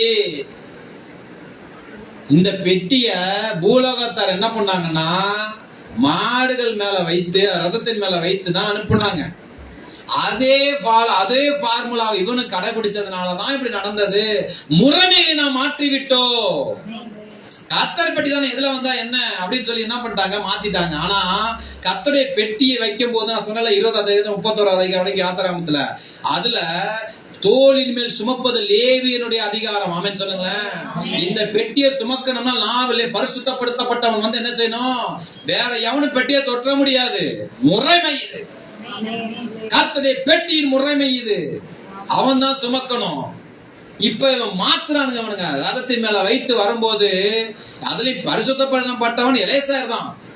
20 வருஷமா அவன் தான் காத்து பரிசுத்தப்படுத்தி அவன் தான் வச்சிருக்கிறான். அவன் தான் பெட்டி அண்டை போய் அவன் தான் காத்து கொண்டு இருக்கிறான். அத ஆனா பெட்டி வெளியில வரும்போது 2 பேர் வந்துட்டாங்க அவன் வீட்டுல இருந்து. யாரு? அகியாவும் ஊசாவும் வந்துட்டாங்க. இவனுக்கு யாரு இல்ல? பரிசுத்தப்படுத்தப்பட்டவர்கள் அல்ல. இப்ப பரிசுத்தம் இல்லாம தேவன் என்ன பண்ணிட்டாங்க? வேற மாதிரி அவங்க ஆண்டதுனால இவர்களும் வேற முறைமையை கையாண்டு அந்த பெட்டியை பிடிக்க போனவன பரிசுத்தம் இல்லாமல் தேவனை தரிசிக்க முடியாது, தொட முடியாது. தொட்டதனால செத்தான். வேற ஒண்ணும் காரணம் இல்ல. முறைமைகளை மாற்றினால் செத்தான். நான் வீட்டிலேயே இருந்து ஆராதிப்பேன் பிரதர். அப்படியே டிவி அப்படி போடுவாங்க. அதுலயே நிறைய பேர் மோகன்சி லாசஸ் வந்து விடுவார், பால்திரகர் வந்து விடுவார், அகன்சின் ஜெபகுமார் வந்து விடுவார். நீங்க கூட வருவீங்க பாஸ்டர், உங்களையும் பார்க்க விட மாட்டேன். அங்கேயே நின்று கர்த்தரை ஆராதித்து துதிப்பேன். பாருங்க என்ன ஒரு மகிமை. நீ சூப்பரா இருந்துச்சுல்ல? ஆமாங்க, நல்லாதாங்க இருந்துச்சு. நான் கூட நல்ல வேலை சாப்பிட்றதுக்கு முன்னாடி இதை பார்த்து முடிச்சேன்னு நினைச்சேன். சாப்பிட்டுட்டே பார்த்துட்டேங்க எல்லாத்தையும். இருங்க கை கழுவிட்டு வந்துடுறேன். சூப்பர்ல ஆராதனை. அல்லேலூயா. என்ன முறைமை இது? அவங்க முறைமை. அங்கேயே சாப்பிட்டு, அங்கேயே அன்னதானம், அங்கேயே அதாக்கும் இதாக்கும், அங்கேயே எல்லாம் ஆடி, அங்கேயே எல்லாம் நடக்கும், அங்கேயே எல்லா கர்மமும் நடக்கும். அது மாதிரி இவன் செய்ய பார்த்தான். ஆண்டவர் ஒத்துக்கல. தாவீதாகவே இருந்தாலும், ஆபிரகாமாகவே இருந்தாலும், ஆரோனாகவே இருந்தாலும் கர்த்தர் முறைமையை மாற்றுகிறவர் அல்ல. அவர் வழிகள் பரிசுத்தமான வழிகள். அவர் வழிகள் எண்ணிடப்பட முடியாத வழிகள். நீ பிள்ளையா இருக்கிறதுனால, நீ அவர் ரொம்ப ரொம்ப காலம் ஊழியை செஞ்சிட்டனால உனக்காக அவர் எல்லாத்தையும் ட்ரெண்டா மாத்துவார் நினைச்சிடாது. இன்னைக்கு நிறைய பேர் என்ன செய்யறாங்க? தேவன் சொன்னது உண்டே என்று சொல்லி வசனத்தை தான் முன்னாடி வச்சு உடனே மாத்துறான். கவனிக்கிறீங்களா? வசனத்தை முன்னாடி பிஷப் போடு. நம்மள யார்தான் நான் சாடிட்டு இருக்கிறோம்? ஏசு நல்லவர், இப்படி போடுங்க இப்படி போடுங்க, குத்து எல்லாம் சேர்ந்து எல்லாம் கை குளித்து ஒரே வட்டமா போட்டு எல்லாம் ஒரு குத்துங்க. ஏசு நல்லவர்னு சொல்லுங்க பாப்போம். அல்லேலூயா சொல்லுங்க பாப்போம். ஆண்டவர் பாக்குற என்ன நல்ல சத்தம் இருக்கு. ஆடுறான் மாடுகள் ரதத்தின் மேல ஏத்துறாரு. அது ஆண்டவருக்கு பிரியமல்ல. தோளின் மேல் சுமப்பது லேவியருடைய அதிகாரம். அவனுக்கு தான் அது கொடுக்கணும். அததான் தாவீது பேசுறான். முன்பதாக அதை நம்ம சுமக்காது போனதுனாலதான் என்ன செஞ்சுட்டாங்க? திரும்ப சொல்றான் பாருங்களா. அத 12 சொல்றான் பாருங்க. 12 அவர்கள் நோக்கி, லேவியரில் நீங்கள் பிதாக்களுடைய சந்ததியின் தலைவர், நீங்கள் இஸ்ரவேல் தேவனாகிய கர்த்தரை பற்றி அதற்கு நான் ஆயத்தம் பண்ணிய ஸ்தலத்திற்கு கொண்டு வரும்படி உங்களையும் உங்கள் சகோதரி பரிசுத்தம் பண்ணிக்கொள்ள. முதல்ல அப்படி செய்யவே இல்லை அவங்க. ஆமா இல்லையா? எலியாசார் தான் பரிசுத்தம் பண்ணப்பட்டவனா இருந்தான். இப்ப அது மாதிரி செய்ய லேவியரை கூப்பிடுறான். வாங்க, ஐயோ வாங்கயா. கிட்டத்தட்ட அங்க இருந்து பாருங்களேன், நான் வாசி முடிச்சதுல இருந்து அந்த 4வது வசனத்துல இருந்து கிட்டத்தட்ட நம்ம வாசிக்கிற வசனம் வரைக்கும் அத்தனை பேரையும் கூப்பிடுறான். யாரு? தம்பூர் வாசிக்கிறவங்க வாங்க. அந்த அதிகாரத்தை படிச்சு பாருங்க வீட்டுல போய். 1 நாளாம் 15 தம்பூர் வாசிக்கிறவன், கீத வார்த்தையை பாடுறவன், மேலத்தால கொட்டுறவன், கை கொட்டுறவங்க இருக்கிறாங்க, எக்காலம் ஊதுறவங்க, அதை சொல்றவன், தம்பூரை ஊதுறவன், எல்லாரும் கீத வார்த்தையை படி, எல்லாரும் வாங்குறோம். அதுக்கு அதில் படிக்கிற பாருங்க. சந்ததி எல்லாம் வாங்கன்னு சொல்லிட்டு என்ன சொன்னா பாருங்களேன். நீ முதலில் 13 அவர்கள் நோக்கி, லேவியர் நீங்கள் பிதாக்கள் சந்ததி தலைவர்கள், நீங்கள் இஸ்ரவேல் தேவனாகிய கர்த்தரை பற்றியை பரிசுத்தம் பண்ணி கொள்ளுங்கள். 13 முதலில் நீங்கள் அதை சுமக்காதபடியினாலும் கண்டுபிடிச்சா பாருங்க.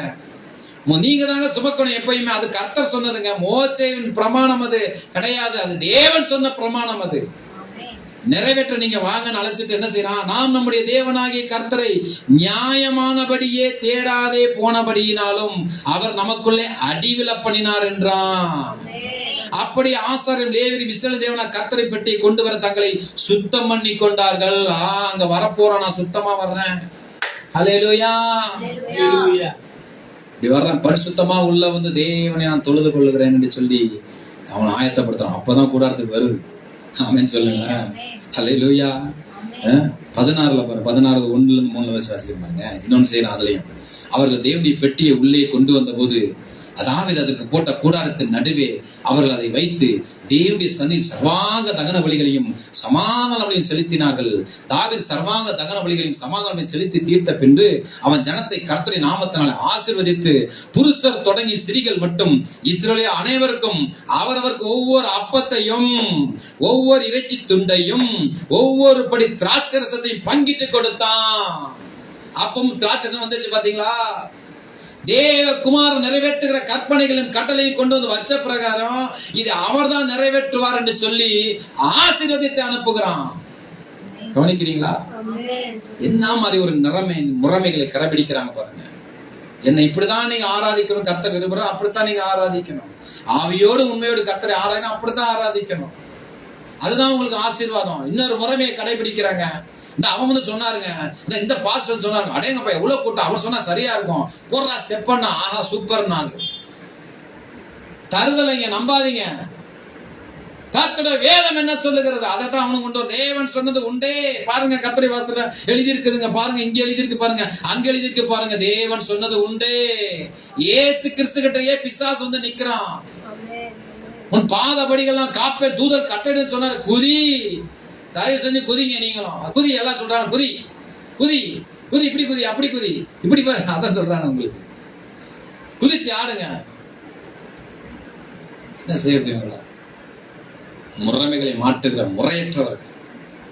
முறையற்றவர்கள்.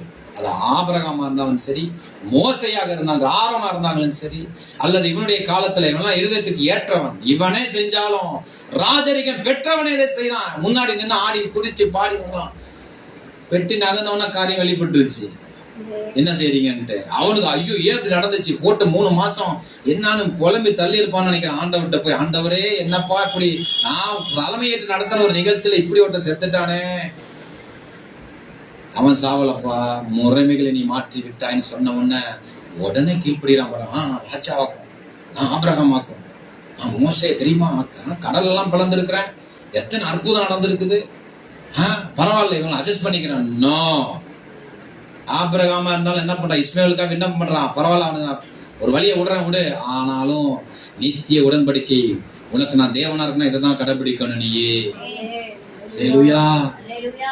ஆமாங்க, தேவன் இப்படிதான் கடைபிடிக்கணும், இதான் உண்மை, இதான் சத்தியம், இதான். இதெல்லாம் எப்படி பேசுற பார்த்தா இயேசு யார் தெரியுமே, இந்த கற்பனைகளை தேவகுமாரன் அப்பமும் அவன் திராட்சை ரசமுமா கொடுத்து அனுப்புறான், ஞாபகக்குறியா கொடுத்து அனுப்புறான். அவர் வந்து நிறைவேற்ற போற என் குமாரன் என்று சொல்லப்பட போகிறார். டாப் ஆர்டர்ல எல்லாம் பாருங்க எப்படி இருக்காங்க பாருங்க, கரெக்டா கீழ்படுறாங்க, கரெக்டான நேரத்துல கீழ்படுறாங்க. ஓகே, முகப்புற விழுந்து வணங்கினான் ஆபிரகாம். ஆரன் பாருங்க மேட்டிவா நின்னா, கடைசியில பரவாயில்ல ஆரனும் உயர்த்தப்பட்டான். தாவீது நிக்கிறான், ஆண்டவனுடைய குமாரன் அழைக்க. அதுக்கு தான் சொல்றாரு, ஏசியா ஏசியா தேவகுமார் இந்த பூமிக்கு வர வேண்டும், அடிமை வம்சத்துல அல்ல, கன்று குட்டி ஆராதனை அல்ல, வேறு முறைமைகள் ரதத்தின் மேல் சுமந்து வரப்பட்டவர் அல்ல, அவர் கழுதை மேல வர வேண்டும். ஹல்லேலூயா. ஓசன்னா பாட வேண்டும். கழுதையும் கழுதை குட்டிய மறை மேல அவர் ஏறிக்கொண்டு வர வேண்டும் என்று சொல்லி தீர்க்கதரிசி தான் சொன்னாங்களோ, கர்த்தர் என்ன விரும்பினாரோ அதன்படிதான் வர வேண்டும் அவர். அதுதாங்க அவருக்கு மதிப்பு. ஹல்லேலூயா. அவருக்கு மதிப்பு தராம இவர் தங்கள் மதிப்பை உயர்த்திக் கொள்ளும்படி வித்தியாசமான ஆராதனை, லைட்டை போடுறா, இப்படி புகைய போடுறா, அதை போடுறா, என்னமோ போட்டு போங்க, நம்மளும் போடுவோம் புகை, அது பத்தி தப்பு இல்லை. ஆராதனை அவருக்கு தான், கனம் மகிமை துதி எல்லாம் அவருக்கு தான் வரணும்.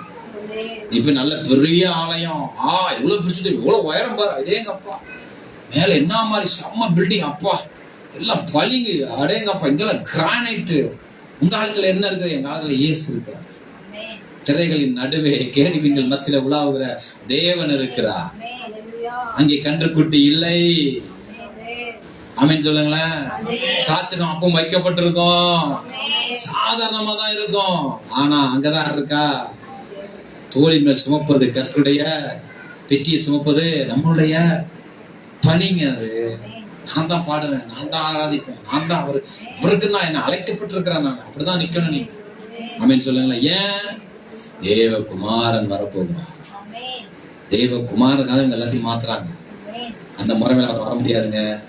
தேவகுமாரன் வரணும்னா அவருக்கேற்ற அந்த மதிப்பு அப்படிதான் வரணும். சுத்தம் உள்ளவர் அல்லவா, திருத்தொண்டு 2ஆம் நபர் அல்லவா, சகலம் அவரை கொண்டும் அவருக்காகவும் கொடுக்கப்பட்டிருக்கு, செய்யப்பட்டிருக்கிறது. ஆமென் சொல்லுங்களேன். அல்லேலூயா. தேவனுடைய முறைகளை கடைபிடிக்கவே நாம் அழைக்கப்பட்டிருக்கிறோம். அதை மாற்றுவதற்கோ திருத்துவதற்கோ இல்ல பிழை காணவோ அல்ல. புரிந்து கொள்ளுங்க, இந்த சந்ததியில தேவன் பிறக்க போகிறார், அவர் அந்த கட்டளை அவர் நிறைவேற்ற போகிறார். எழுந்து நிற்கலாமா? ஹல்லேலூயா. அப்படியே திருவிருந்துக்கு ஆராதனைக்கு அந்த தேவ சமூகத்துல எழுந்து நின்று தேவனை துதிக்கலாமா? எப்படிப்பட்ட பரிசுத்தமுள்ள தேவனை நம்ம ஆராதிக்க வந்திருக்கிறோம். வாயில திறந்த கர்த்தரை ஸ்தோத்தரிங்க. நேரம் இல்லை, இன்னும் எடுக்கிறதுக்கு எனக்கு நேரம் இல்லை. கர்த்தர் நல்லவர். 4 காரியங்களை பார்த்தோம். ஆதாம் கைவிட்டதையும், ஆபிரகாம் கைவிட்டதையும், ஆரோன் கைவிட்டதையும், ஏன் தாவீதே கைவிட்டதையும் பார்த்து, ஆனா அவர் மனம் திரும்பி தேவ சம அர்ப்பணித்து கீழ்ப்படிதலோடு கர்த்தருடைய வேற முறைமைகள் ஆகாது. எல்லாரும் ரத்தத்தை சிந்தி எல்லாரும் பாருங்க பலியில கொடுக்கும் போது ரத்தம் சிந்துறாரு, ரத்தம் சிந்தப்படுதாங்க. என்னங்க வந்து கேட்கல யாரு பின்னாடி வந்தவங்க யாரும் எல்லா பரிசுத்தாலும் சொல்றாங்க, அதைத்தான் ஆசரிக்கிறாங்க. என்னங்க ரத்தத்தை சிந்தி இதெல்லாமா தேவனுக்கு தரப்போறீங்க? ரத்தத்தை யாராவது அவருக்கு செஞ்சோம் என்னங்க அசிங்கமா இருக்குது. ஐயோ ரத்தமா, ரத்தத்தை கண்டாலே எனக்கு கைகாலம் உதருங்க. அது பலி. அவர் என்ன விரும்புறாரோ அதை செலுத்துவதுதான் உங்களுக்கு நல்லது. அவர் எப்படி தன்னை ஆராதிக்க வேண்டும் என்று நினைக்கிறாரோ அப்படித்தான் ஆராதிக்கணும். நீ இஷ்டப்படி அல்ல, அவர் எப்படி அழைத்திருக்கிறார் அழைப்பின்படி ஆராதிங்க. அவர் சத்தியத்தோட ஆராதிங்க, உண்மையோட ஆராதிங்க. ஆமா, அதுக்குதான் நீங்க அழைக்கப்பட்டிருக்கிறீங்க. மத்தவங்க என்னென்னமோ காரணம் சொல்லுவாங்க. ஆரோனை போல இதுல போட்டானாக்கா அது வந்துச்சாக்கும், இது வந்துச்சாக்கும், அது வந்துச்சாக்கும்னு. ஆனா மோசே அதை மாற்றுகிறோம். நல்ல தேவ நாமத்திலே எழுந்தருளுவாராக. ஏன் அவர் தேர்ந்தெடுக்கப்பட்ட காரணி பாத்தீங்களா? ஆபிரகாம் தேர்ந்தெடுக்கப்பட்ட காரணம் பார்த்தீங்களா? அழகா மாத்தி ஓகே ஆண்டவரே நீங்க சொன்னதே செய்வேன், காத்திருக்கிறான். 100 காத்திருந்தான். மோசையை பாத்தீங்களா? முறைமை மாற்றுகிறோம். நல்ல எல்லா ஜனங்களும் மாறிட்டாங்க. அவன் கையில வச்ச உடன்படிக்கைக்கு உறுதியா இருந்தான் பாருங்க. மறுபடியும் அதனாலதான் அவனுக்கு எழுதி கொடுத்தாரு ஆண்டவர். போகிறதுக்கு நேரம் அதுல தாவீதாக இருந்தாலும் ஆடி பாடினாலும் பரவாயில்ல, அவன் அசையும் போது பெட்டியை பிடிச்ச உடனே கர்த்தர் கர்த்தரே, தேவன் தேவனே, அவர் ராஜா ராஜா தான். அவர் இரக்கமுள்ள தேவன் தான், ஆனா பரிசுத்தம் உள்ளவரா இருக்கிறாரு. மகா பரிசுத்தம் உள்ள மகா பரிசுத்தத்துல வாசம் பண்ணுறவரா இருக்கிறாரு. ஆகவே அவன் என்ன செஞ்சான்? அவனுடைய இருதய கடிதத்தின் அவன் என்ன செஞ்சா? அடிக்க வேண்டியதா போச்சு. அதை உணர்ந்து கொண்ட தாவீது மறுபடியும் ஆடி பாடி வருகிறான்.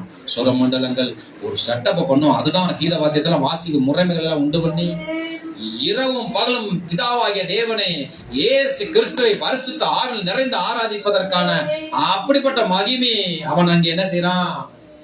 தேவாலயத்திலே உண்டு பண்ணுகிறான். ஹல்லேலூயா. தேவாலயத்தில் அவன் உண்டு பண்ணி கர்த்தரை துதிக்கிறார்கள். கர்த்தர் மத்தியிலே வாசமாய் இருக்கிறார். கரங்களை மேல வைத்து கர்த்தரை ஸ்தோத்திரித்து துதிப்போம். பரிசுத்த நாமம் மகிமைப்படுவதாக. ஆண்டவர் இம்மட்டும் நடத்தினீரே. கரங்களை மேல வச்சு சொல்லுவோமா? நீர் ஒருவர் மாத்திரமே, நீர் ஒருவர் மாத்திரமே, நீர் ஒருவர். கர்த்தரை ஆசீர்வதிப்பார். சொல்லுவோமா? நீர் ஒருவர்